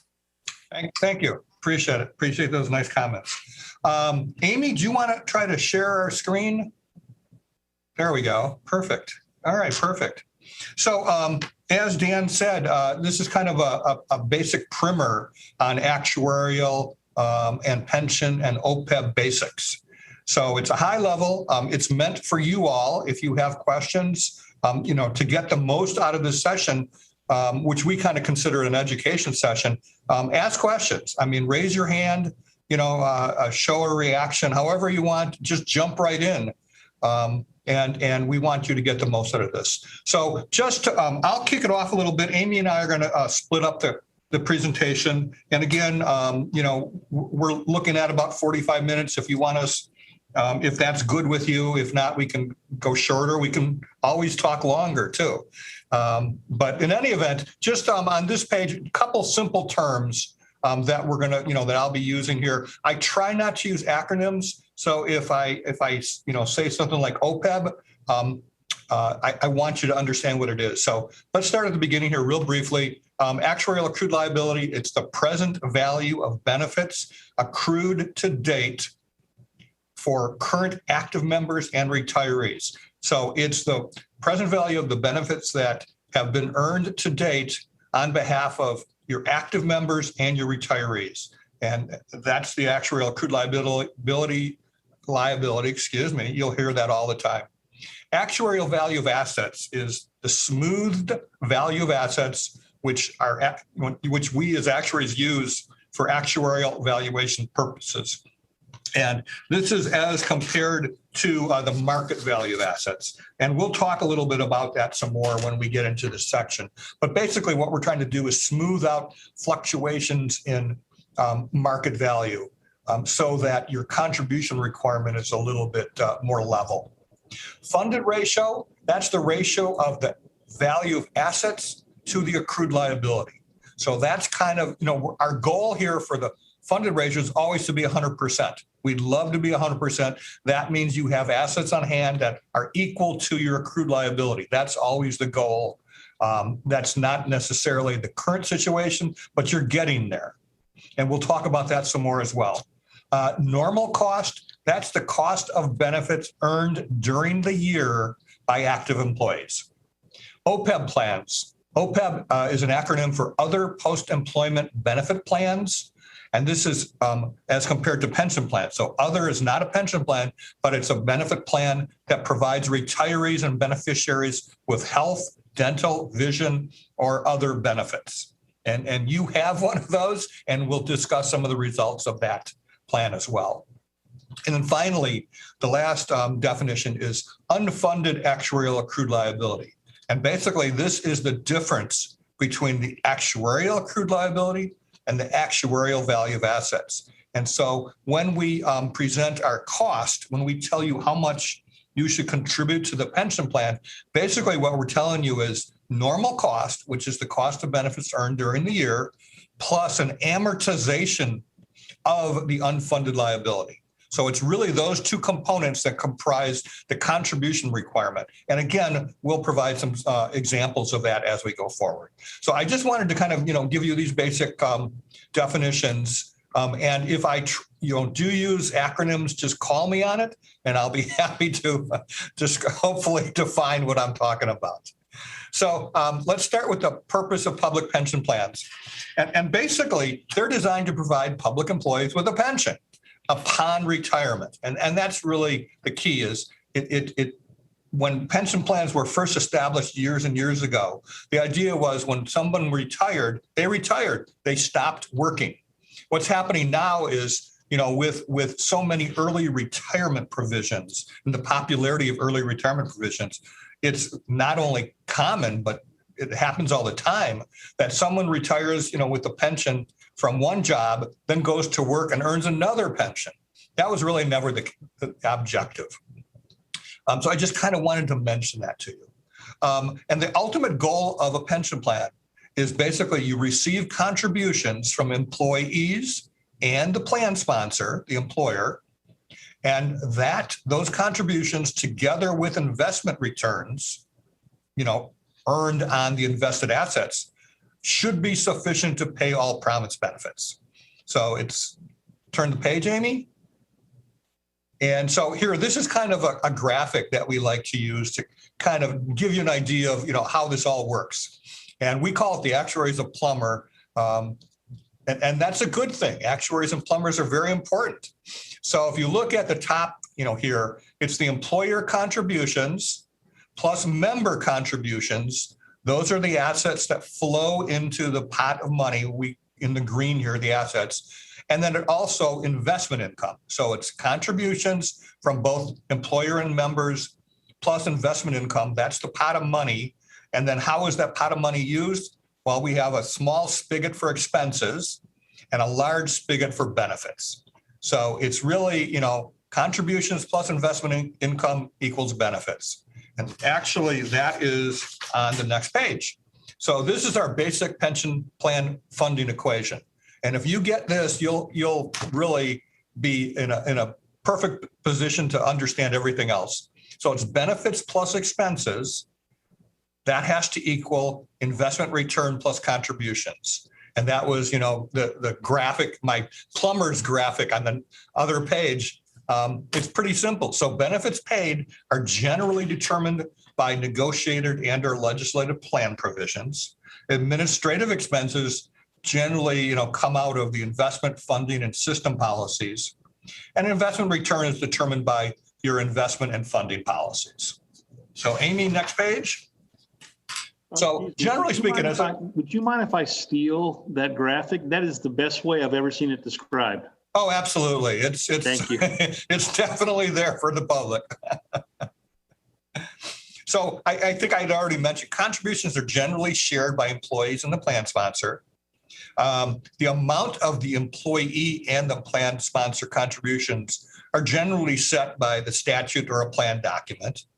The employee and plan sponsor contributions basically represent a systematic means of pre-funding the ultimate, system costs. We're not just funding for benefits that are payable to retirees today. We're also funding for benefits that are being earned by current members. And so that's really important. That's kind of a pay-as-you-go. If we were just paying out retiree benefits, that's what's called a pay-as-you-go policy. That's really not going to work. You want to start getting money. No, I know Dan's shaking his head there. So yeah, we want to pre-fund the ultimate, cost. And obviously, the primary benefit of pre-funding is that investment return on the pre-funded assets reduces the ultimate plan cost. And this is if you get anything else out of this, this is why you're pre-funding the plan, to earn investment income, to reduce, everyone's contributions, the employer and the employee's contributions. So Amy, if you want to just turn the page. Okay, so what does the actuary do? You hear the term actuary and no one seems to know what we do. So what we do is we take into account everything that's known. We know the covered member data. You're telling us, you're providing data to us on all of the active members, retirees, beneficiaries. We know the assets. You're providing us the assets of the plan. And we know the plan provisions. Those are, publicly known. Once we have what's known, then we start making assumptions about everything that's not known. And so these are the actuarial assumptions. The behavior of members is typically called people, that's basically your people assumptions.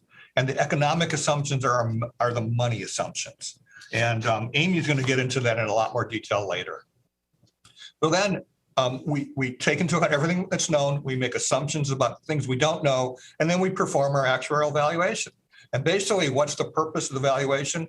It's to determine the annual contributions needed to pay the benefits and expenses. And it's generally expressed as a level percentage of pay. So your plan might, the cost might be 20% of pay. That's a typical way of describing it. And then, so it's not only to determine the contributions needed, but also to calculate a funded ratio. And again, that's the ratio of assets to accrued liabilities. And the idea there is you want that funded ratio to start increasing to 100%. If it's decreasing, we've got some issues. And so that funded ratio is really a good ratio to follow each and every year to make sure that you are, increasing that ratio to 100%. Okay, so let's see. So the purpose of the recent July 1, 2020 funding actuarial evaluations that we presented to you, and again, this is exactly what we talked about in terms of the purposes. We determined the funding status as of July 1, 2020. We developed the recommended contribution for fiscal year 2022, and then we provided additional supporting information and documentation. So exactly, as we described, this is what the 2020 valuation produced. And at this point, I'm going to turn it over to Amy to talk some more about the actuarial evaluation process.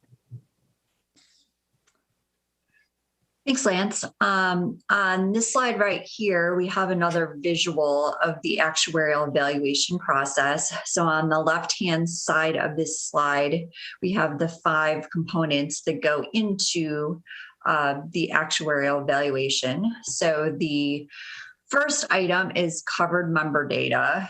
So for every member that is currently part of the plan, as of the valuation date, we would receive a record with their relevant information.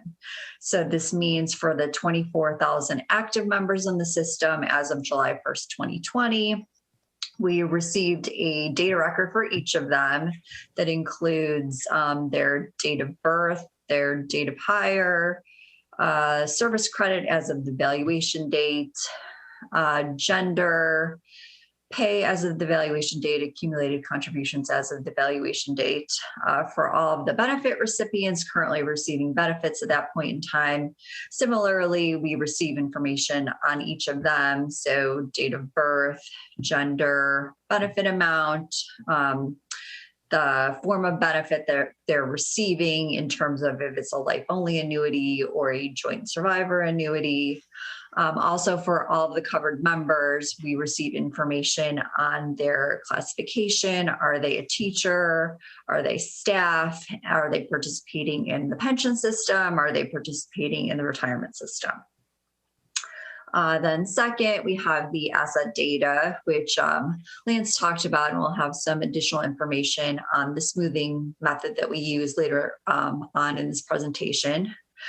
Next, for the plan provisions, we need to use that information in order to project the benefits payable from the plan. So what that means is that we take the information regarding eligibility for receiving benefits.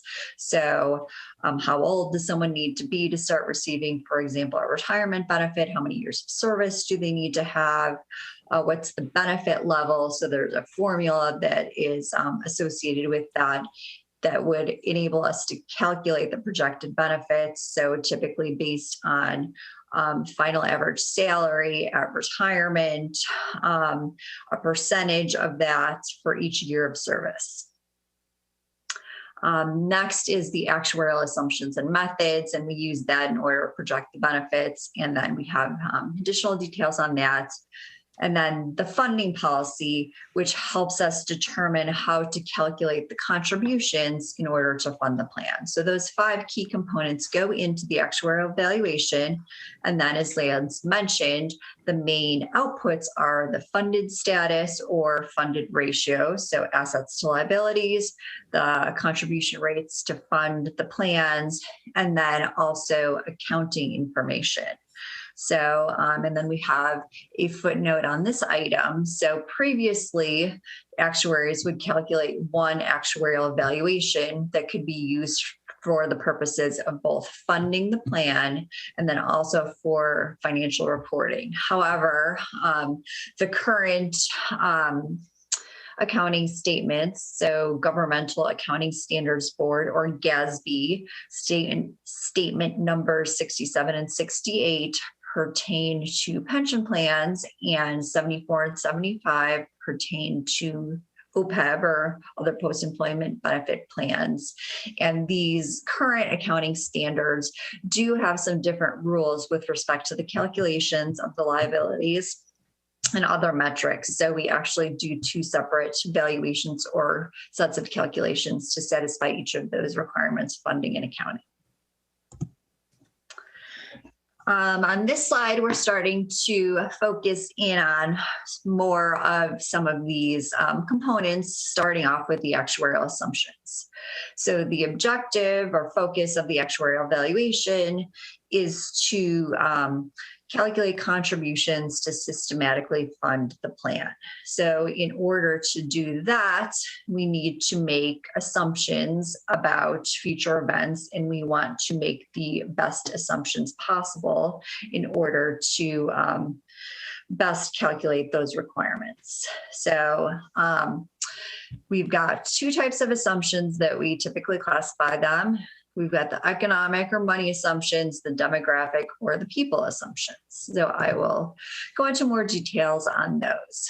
So on this slide, we're listing what we would consider falling under each of those economic and demographic assumptions. So we'll start off with the economic assumptions, which is on the left-hand slide.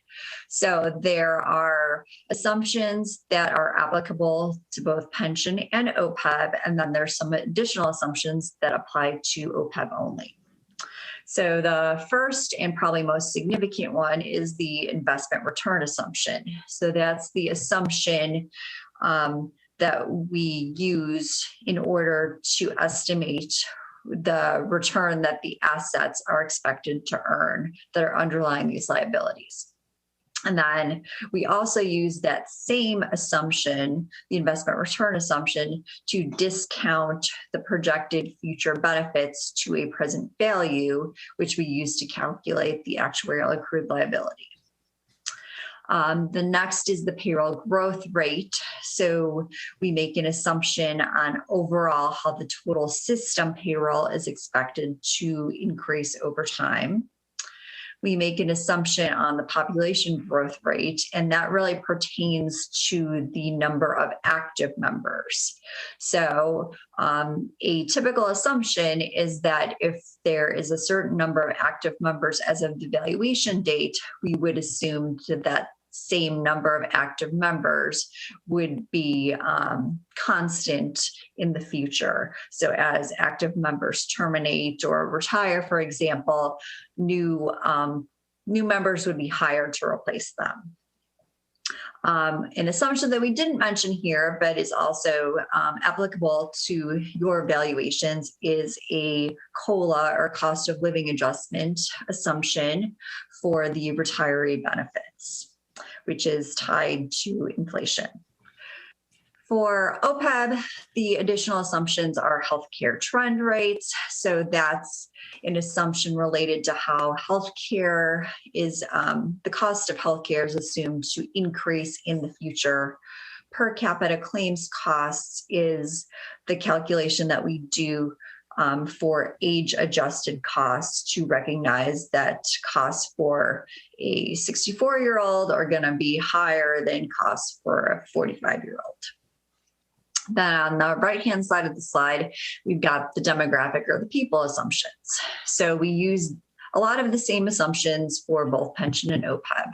So retirement rates, we make assumptions about when members are going to retire, because although they may be eligible to retire beginning at a certain age or service, not all members are retiring at first eligibility. So we make an assumption on when they will retire. Next is promotional or step pay increases. So for active members, we assume that their pays will increase in order to keep up with inflation or cost of living. But in addition to that, we assume that members will get increases in excess of that, especially early on in their careers, to account for promotions or step increases that they might get that's attributable to attaining certain levels of service. Next is disability. We make assumptions that are age-based in order to estimate the percentage of members that may become disabled and can no longer work prior to retirement. Turnover or termination means that we are making assumptions that certain members will leave active employment before they are eligible or reach retirement eligibility. And finally, mortality, another key assumption used in the actuarial evaluation, is used to estimate the members that may die prior to reaching retirement eligibility. And then once retirees are collecting benefits, the mortality assumption is used in order to estimate how long those benefits will be payable during their lifetime. And then finally, a demographic OPEB assumption, the participation assumption, and this would be upon retirement. Not every member is necessarily electing to participate in a healthcare plan, so we make assumptions on that. So for example, maybe 80% of eligible members are participating in the healthcare plan, and then we make assumptions in terms of how many are electing single coverage versus covering a spouse or a family. In terms of selecting the actuarial assumptions are typically recommended after the actuary performs an experience study. Experience studies are typically performed every 3 to 5 years.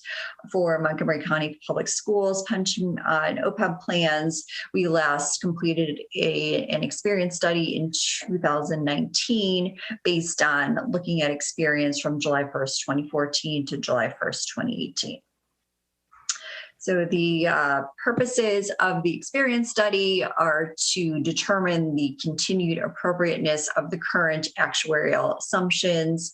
So in order to do that, we'll compare actual experience compared to what we would have expected using the current assumption set. So for example, if the current assumption set would have estimated that there would have been 50 retirements, we look at how many retirements there actually were. So if we expected 50 retirements and we saw that there were only 40 retirements, then we would likely recommend a change to the retirement assumptions to bring the assumptions more in line with what actually has happened. So the results of the experience study is to either validate the current assumptions and say, yes, they do seem to be estimating experience, or as I just mentioned, we might recommend changes to those assumptions as needed. And although we don't conduct a full experience study every year, typically every 3 to 5 years, actuarial assumptions still need to be reasonable in each actuarial evaluation under the actuarial standards of practice that all actuaries need to follow for their work. So if expectations are changing and they change between experience studies, then assumptions may need to be revised in between. And that typically would happen more with economic assumptions than demographic assumptions. Usually demographic assumptions would not change that quickly, between experience studies, but expectations on investment return or inflation, may change more that would warrant change in assumptions. Some more information on the money or economic assumptions. For economic assumptions, the actuaries will typically make recommendations, and in order to make recommendations on those, we're taking into account information from different sources. So we will get input from the staff, from the board, other investment advisors, investment consultants, professional forecasters, and so forth.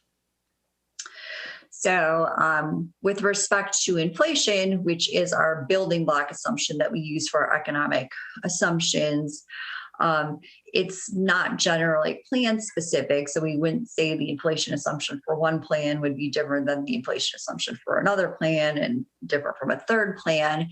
However, there is no one single right answer for assumptions. So typically we would look at a range of assumptions and define a reasonable range. So for example, an inflation assumption might be reasonable if it's between 1.5% and 2.5%. So one plan may select an assumption that it's at the higher end, another plan may select an assumption that's in the middle of the range. Another might select an assumption that's at the bottom of the range. So you might see varying assumptions for even something like inflation. And it's not really because the expectations are different. It's just that, that there's a range, and a different assumption might be selected for each plan. And then inflation will affect the cost of living increases, pay increases that are related to inflation or cost of living, total payroll growth, and then the total investment return assumption, the inflation piece plus the real return piece.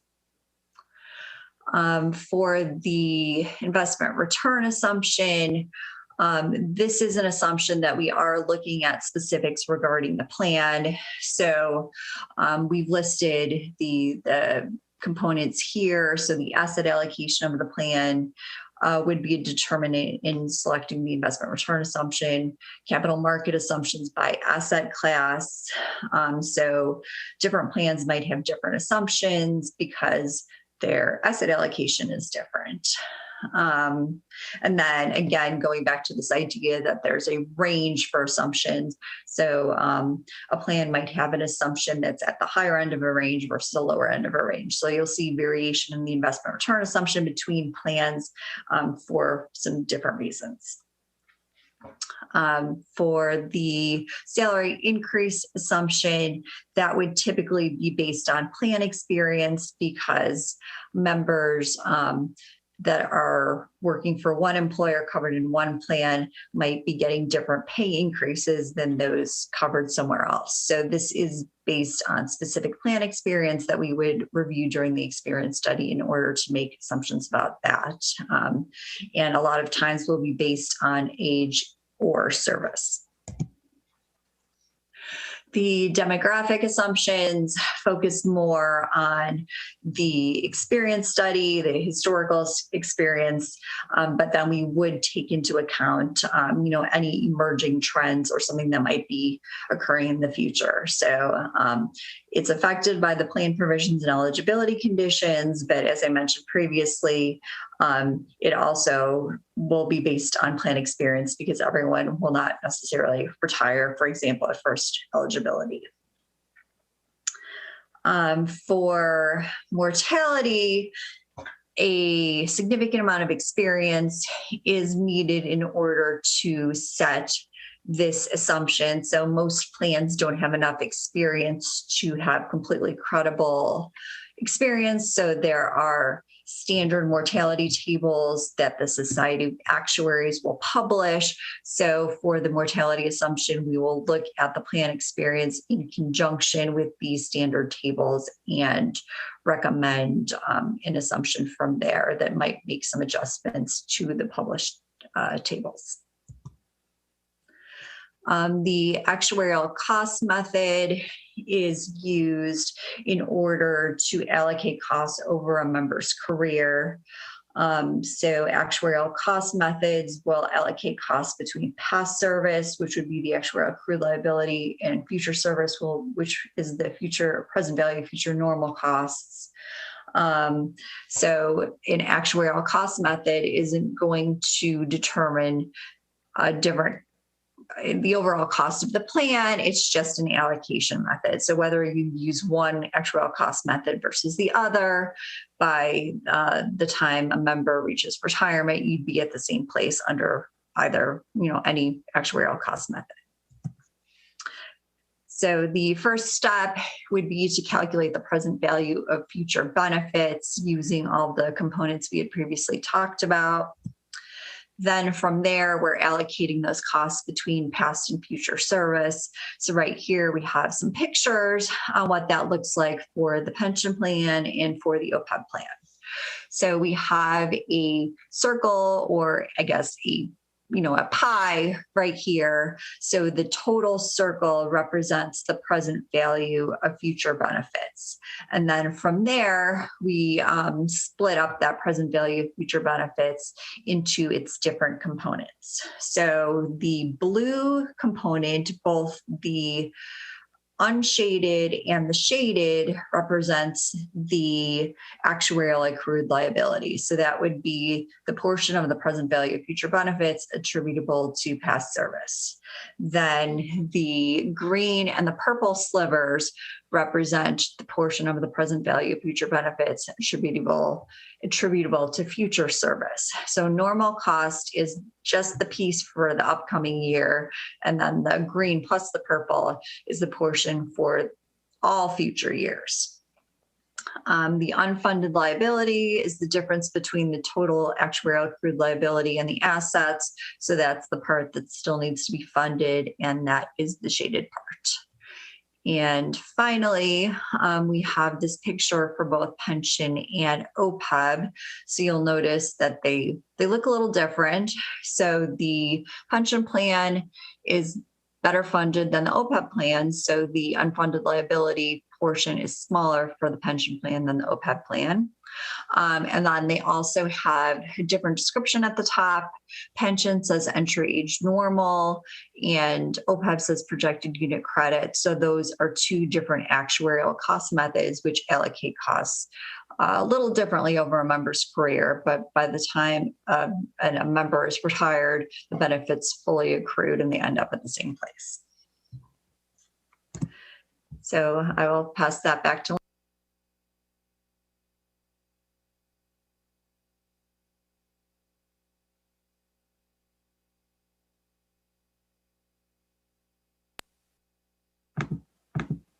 Lance. I think you're on mute. You're on mute, sir. But what you were saying, I read your lips and it was very interesting. Dan, go ahead.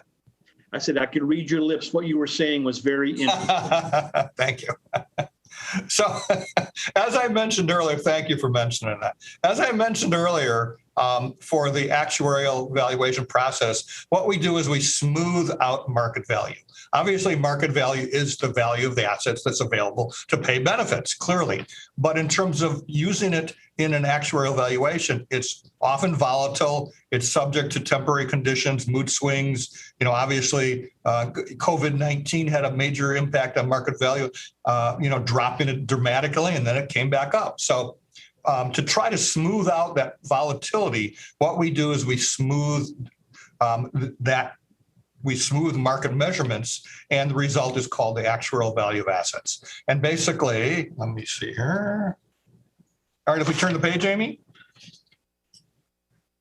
All right, so rather than use the pure market value, which would cause the contribution requirements to dramatically change from year to year, we smooth it out. And so the smoothing technique that we use here is basically we're smoothing the difference between the expected investment return and the actual investment return over 5 years. We then also include an additional component, which includes a 20% asset corridor. Basically, it constrains actuarial value to 20% above or below market value.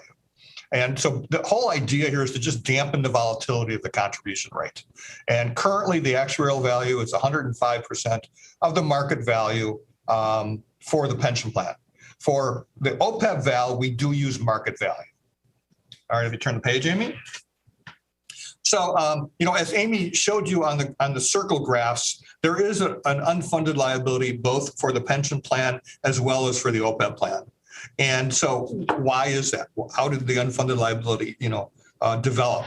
Basically, unfunded liability develops if the plan sponsor is not contributing at least normal cost plus interest on the unfunded liability. Unfunded liability develops if actual experience is less favorable than assumed. So for example, if you're earning less than the 7% assumption, that's going to create unfunded liability.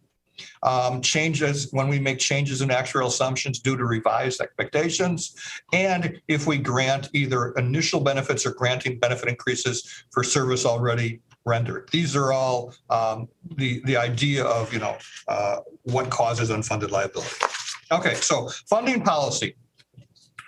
Funding policy is basically a systematic set of procedures used to determine the annual contributions to be made by the plan sponsor in a specific year and series of years. And I think I already mentioned earlier that under a typical funding policy, there's two components to the contribution. Normal cost, which again is the cost of benefits for benefits being earned by current employees for the year, and then amortizing our unfunded liability. And typically we amortize it unfunded, on either a level dollar or a level percent of pay basis and over a specific period of year. It's sort of like a mortgage. You're paying off your mortgage over a specified period of years. And the plan sponsor contribution basically equals the total contribution minus what the employees contribute. So Amy, if you turn the page, okay. So, as I mentioned, it's the total contribution is normal cost plus an amortization. And that amortization can either be on a level percent of pay basis or a level dollar basis. And the amortization period for your plan is as follows here on this page, on page 25. So it's a combination of an open and closed period. So when we say an open period, basically we're saying that, for example, 30-year open is used for the total Opeb unfunded liability. Basically what that means is that we're amortizing the unfunded liability of the Opeb plan over 30 years this year. Next year, we're going to amortize it over another 30 years. Following year, amortize it over another 30 years. So it'll never get to 100% funded, but it's going to, get closer to 100% as we go forward over that 30 years. 15-year open is used for the pension valuation for those components not attributable to plan changes. So if there's, and generally speaking, that's fluctuations between actual experience and expected experience of the members. Closed period means it decreases by one each year. So for example, we're using a 30-year closed period for pension unfunded or attributable to the 2006 and the 2010 plan changes. And so that started, for example, that started in 2006. That 30 years goes down 29, 28, 27, 26. And the same thing starting with the 2010 plan changes. That 30 years goes down each year. We're using a 15-year closed period for the unfunded liability attributable to the 2020 plan changes. And again, that'll go down by one every year. So here, this schedule on page 26 here, slide 26, is just a schedule of the unfunded liability.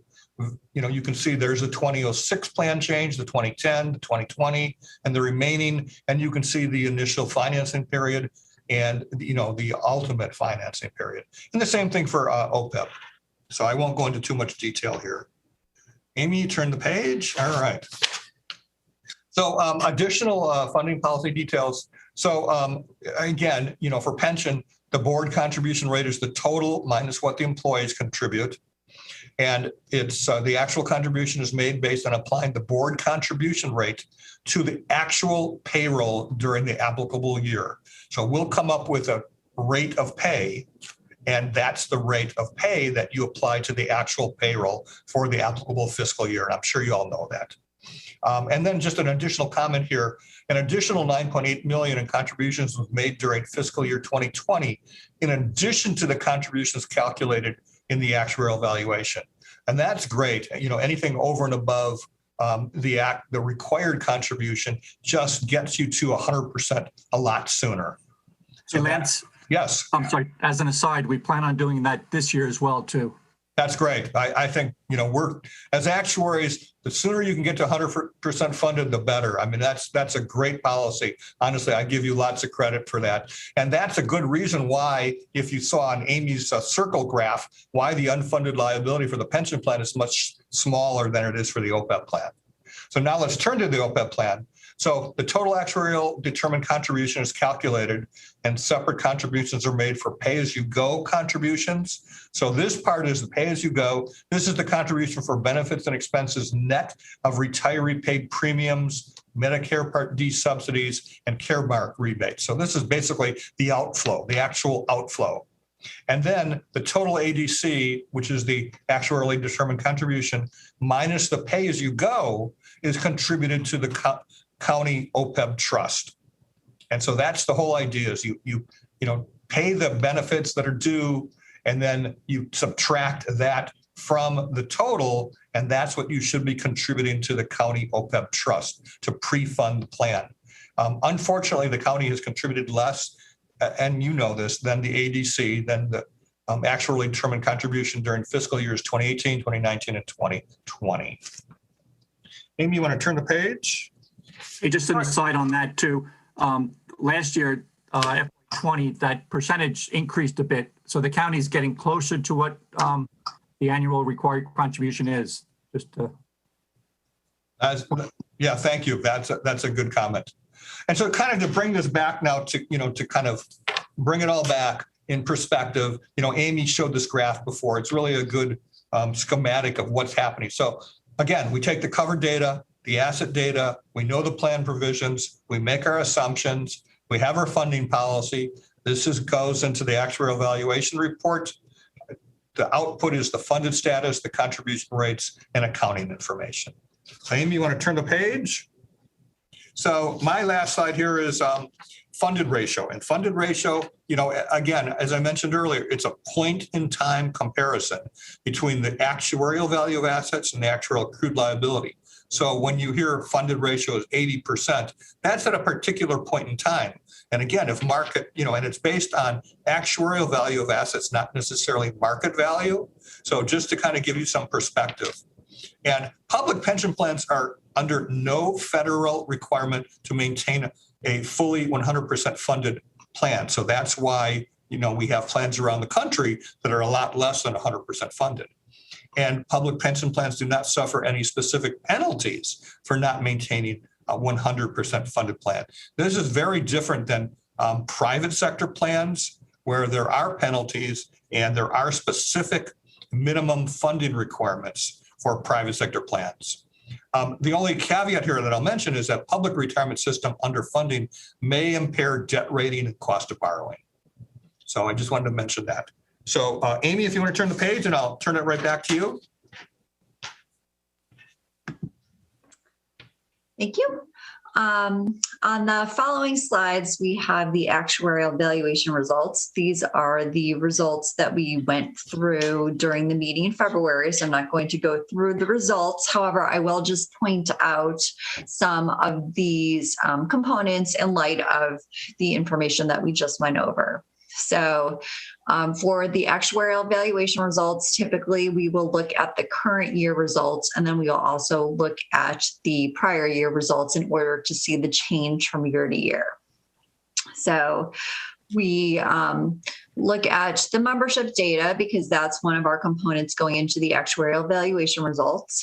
We look at the plan liabilities because that's the obligations of the plan as of the valuation date attributable to past service. The costs attributable to future service is not part of the actuarial accrued liability. It's part of the normal cost for the upcoming year's cost for the active members. The actuarial value of assets is used in the pension valuation, so that incorporates the asset smoothing that Lance discussed, which smooths the fluctuations between the actuarial assumption and the actual investment return, smooths those fluctuations over a 5-year period to get that smoother asset value in order to calculate the valuation results. Unfunded liability is the difference between the actuarial accrued liability, so the numbers in the middle of the slide, and the asset value directly above the unfunded liability row. The difference is about $350 million. Ideally, a plan would be 100% funded and they would have an unfunded liability of 0. However, in practice, there's not that many plans out there that are fully funded. So it's important to look at the progress that's being made. So there was good progress when we looked at the results between 2019 and 2020. And then the funded ratio, or the funded position, is the assets divided by the liabilities. So about 84 to 85% in the results we had looked at. Amy, can I just jump in there? I just wanted to let the board members know, if you are comparing that number, the funded ratio, to what's in our annual financial report, there's going to be a slight difference where hovering around 80% if you look in our annual report. And that's due to what Amy and Lance were mentioning before. There's slight differences in some of the assumptions made for the funding requirement as well as the reporting requirement. Thanks, Rob. And actually, we do have a slide that Lance is going to go over that does a side-by-side to go over the differences between the two. On this slide, we have the components to calculate the contribution requirement. So you'll see the components that we had talked about with respect to funding policy. So we've got our normal cost at the top. That's the cost of the benefits accruing in the upcoming year for active members. We have an expense load component to cover the administrative expenses expected in the upcoming year. We have our amortization payment. So that's a payment in order to pay towards the unfunded liability. So it's calculated in accordance with the funding policy components that Lance talked about with respect to the amortization periods for the different pieces and level percent of pay amortization. Those are all summed up to get the total contribution requirement. For the pension plans, employees make contributions. So the board requirement is the difference between the total and the employee piece. And then it's also calculated as a percentage of payroll, since that's how the contributions are actually made as a percent of members' pay. Then works the same way for the Opeb plans. I won't go through all the details. The only thing that's different is for the Opeb plan, we use market value instead of the smooth actuarial value. So that is one difference, but everything else works the same way with respect to the unfunded liability, the contribution requirements. For the Opeb plan, and our employee contributions. So we're not subtracting out that piece. And then we do just divide the total contribution requirement between the pay-as-you-go piece and then the part to go fund the trust, as Lance had mentioned. And now Lance is going to go into a little bit more detail to wrap up this presentation with respect to the difference between funding and accounting requirements. And as I mentioned at the beginning of the presentation, the accounting requirements are GASB 67 and 68 for pension, 74, 75 for Opeb. And because there's different rules, we have to do some different calculations. Oh, thank you, Amy. So, as Amy's mentioned, we're required by Government Accounting Standards Board to calculate the accounting and reporting requirements for the plan. And this is what's shown in the annual report, based on GASB statements number 67 and 68 for pension and 74 and 75 for Opeb. And both of these requirements, both 67, 68 and 74 and 75, basically delinked financial reporting from funding. Previous accounting requirements, we were able to come up with the same use the same actuarial valuation. Now we have to do separate and distinct funding reports and valuations.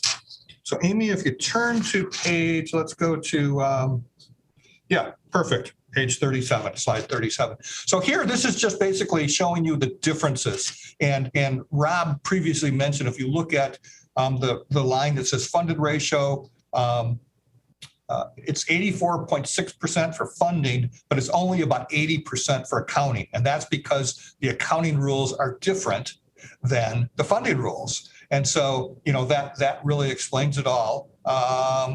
Let's go to the next page, Amy. We'll speed this up a little bit here. So this is 74, 75. This is Opeb. And so again, you'll see the difference. The funded ratio, when we do our funding val, is about 31.7%. It's only about 18.5%. And again, that's because the accounting rules are completely different than the funding rules. And a big part of that is the difference in the discount rate, the investment return assumption. For funding, we're using 7.5%. Because of the rules for accounting, we're using 4.45%, and that's required by these governmental accounting standards requirements. So Amy, want to go to the next page? And so this is kind of just a summary of, the Opeb, pension and Opeb results. And you'll see this is, for pension, the total contribution is 105 million. For Opeb, the Opeb expense is 175 million. And so that's really just kind of, a summary of the basic results, kind of the concepts, actuarial concepts. We're happy to answer any and all questions. I know we've covered a ton of material. So, we're, again, happy to discuss and answer any questions. Hey, Lance, this is Dan. I just want to add one bit of context to all this. What I find the most intriguing and interesting part of all of what you just discussed, from where I see it, this is where the rubber hits the road. This is the data that the Board of Education will use to make decisions about these benefits packages. Yep. If they think that we're underfunded in the pension plan, they can increase the age of eligibility for retirement, or they could change employee and employer contribution shares for health benefits.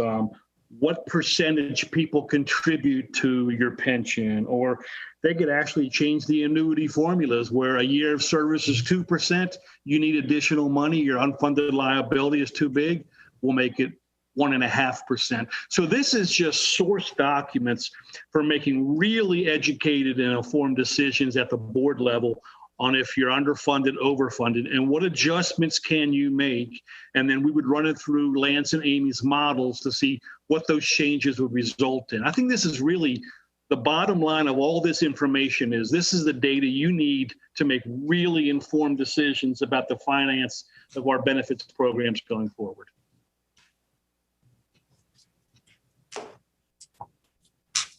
Are there any other questions, comments?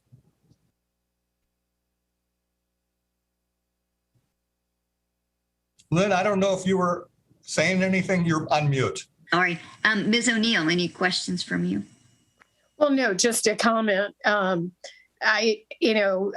you for the tutorial on what an actuary does and how it relates to the fiscal health of MCPS and the fiscal health of the county. I find it interesting that the requirements of the ratio or the percent contributed is mandated for private organizations, but not for public entities.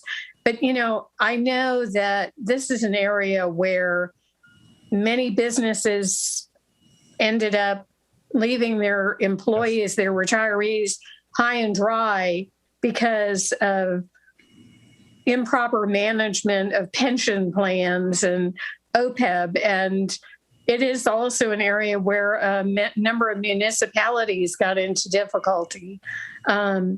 It is for the fiscal health of our community and the promises we make to our employees along the way that after they've contributed all their years of service, that the pension and the Opeb will be there. So it is vitally important, although I know I did not want to become an actuary, but thank you. No kidding aside, all kidding aside, it's really vitally important for us to keep an eye on it. Yeah. And Dr. Daka. Thank you so much for this really complete report. I read ahead of time. There's a lot of information in there. And I know that Ms. O'Neill referred to keeping the pension plan the way it's supposed to be, or funded the way it's supposed to be. And we've heard that in the county, that it costs so much more money to borrow if we're not AAA rating. So I think that kind of sticks in my head. And I know that we do have to look at the eventualities of mortality or COVID, or how many people are going to be retiring, and actuarial persons have a formula for doing that, and I have to congratulate you for that. So thank you so much for the presentation. Thank you. Yeah, I want to echo Dr. Daka and Ms. O'Neill about my thanks for all of the information. And I just have a couple of questions. So the next experience study. When will we be due? You said the last one incorporated data from 2014, July 1, 2014 to July 1, 2018. So when are you scheduling us for another one of those? I mean, generally speaking, we recommend that an assumption study be completed every 3 to 5 years. Sooner, on the sooner end, if there are, significant changes in the underlying membership or underlying asset allocation, for example. So it's really, the real answer is, when would you like it? Again, our recommendation is generally every 3 to 5 years. On the sooner side, if there are changes, you can maybe go 5 years if not. Next year would be 4 years of experience. It's really, Amy, do you have any other thoughts? I was just going to say, sticking with the 4-year period that we used last time, it would be due after the 2020 valuation. Yeah, I'm thinking COVID-19 might be one of those significant changes that would prompt a little earlier than we did last time. Well, and I was also wondering too, I think we're looking at perhaps some enhanced hiring as we're looking at standing up a virtual academy and that type of thing. So those two factors together might be something that we would think about doing, an experience study kind of on the earlier end of the 3 to 5 year period, or certainly maybe no more than 4, which I guess you were saying that would be next year. We would be at the 4-year period.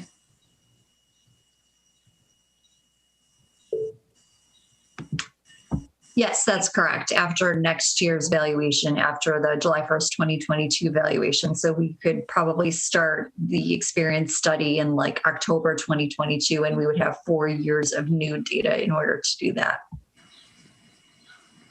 And so is this something, Tom, that in your office, and I say that with a tear because I know it won't be your office in all that much longer, but that your office would take a look at it and make a recommendation to the board if we want to move that experience study up a bit? You calling it Dan? I'm sorry. Dan, sorry. No. I'm looking at Tom. I think that the standard 4 years does make sense. We will get a little better idea of what the real COVID impact was after another year of actual experience. And we will recommend next year when we think we should move forward with this information. But yeah, I think a study will be necessary after next year. I don't want to get caught behind the 8 ball of changing factors that we're not accounting for in our benefits programs and not properly accounting for down the road. I don't want to see the unfunded liability increase above what it is right now. That's a scary number, $350 million. So, although by percentage it's okay, it's still a scary number. Right. Yeah. You're right. It is a big number, but again, it's compared to the assets. So right. You're about 84% funded, which is really good. And I want to commend you because I live and work in Chicago, and some of the Illinois plans are just their funded ratio is less than 30%. So don't hold Illinois to they're not the model. You guys are the model. Seriously. And Lance, I was in the federal government doing this exact same work. And the unfunded liability numbers for the federal government pension plans are astronomical. Oh yeah, but they have the benefit of just having additional money appropriated from federal government. So if you get below a percentage, taxes go up, and we get that money, and it's printed. So it's a different animal. Right. And just to let everybody know too, when looking at Opeb, that funding percentage looks a little scary. On one screen, it was 37%. For the accounting perspective, it's like 19%.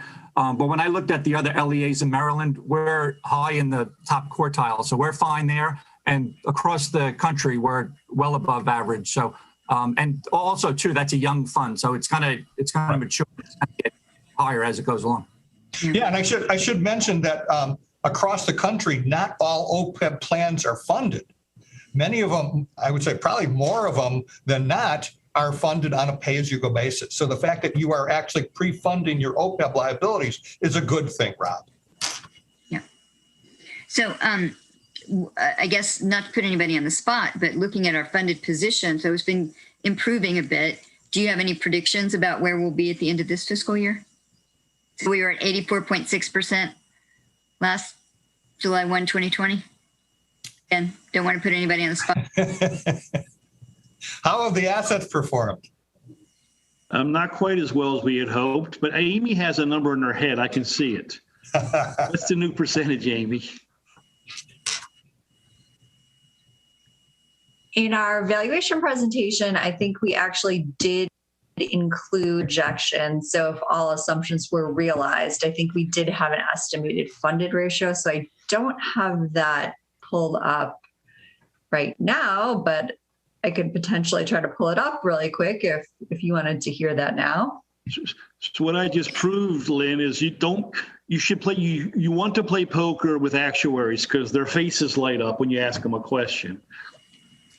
So, and then I guess I wanted to ask some of the comments that were just made about by you, Dan, when you were talking about when the board takes a look at how we're doing big picture, and if we see maybe that our funded position is not where we want it to be, and the board can make some determinations about contribution rates and things like that. So just turning to Ms. O'Neill and Dr. Daka, who've been doing this for a while, what historically do we make a lot of adjustments each year in those things, or dramatic changes in those things year to year? I mean, I think that Rob and Dan probably could answer better, but it becomes a tug of war to fund the liability versus funding the actual operations of the school, the hiring of teachers. It's a tension, and it's especially challenging in tough fiscal times. I think that, given the infusion of CARES Act money and the federal recovery, our budgetary position on operation side is not as grim as at other times. But during the recession in 2008, 2009, it became a real challenge. Some of it is not just board determined, but the council determined about what direction that the county is going in the fiscal health of the whole community. I don't know. I mean, my husband watches Bloomberg News and other things, and we watch what the financial markets are doing with the interest rates, what inflation is looking like for the future. So I don't know the answer to it, but it's a tension that exists between funding more and funding teachers and more bus drivers and more custodians.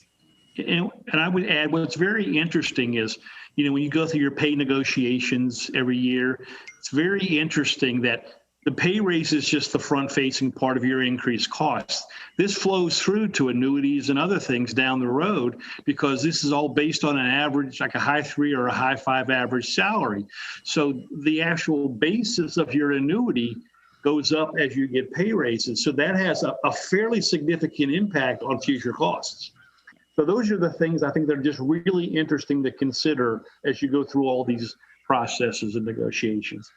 Yeah, I'd just like to add too, like Ms. O'Neill said, some of the changes that we might consider, sometimes we look to the county or sometimes to the state.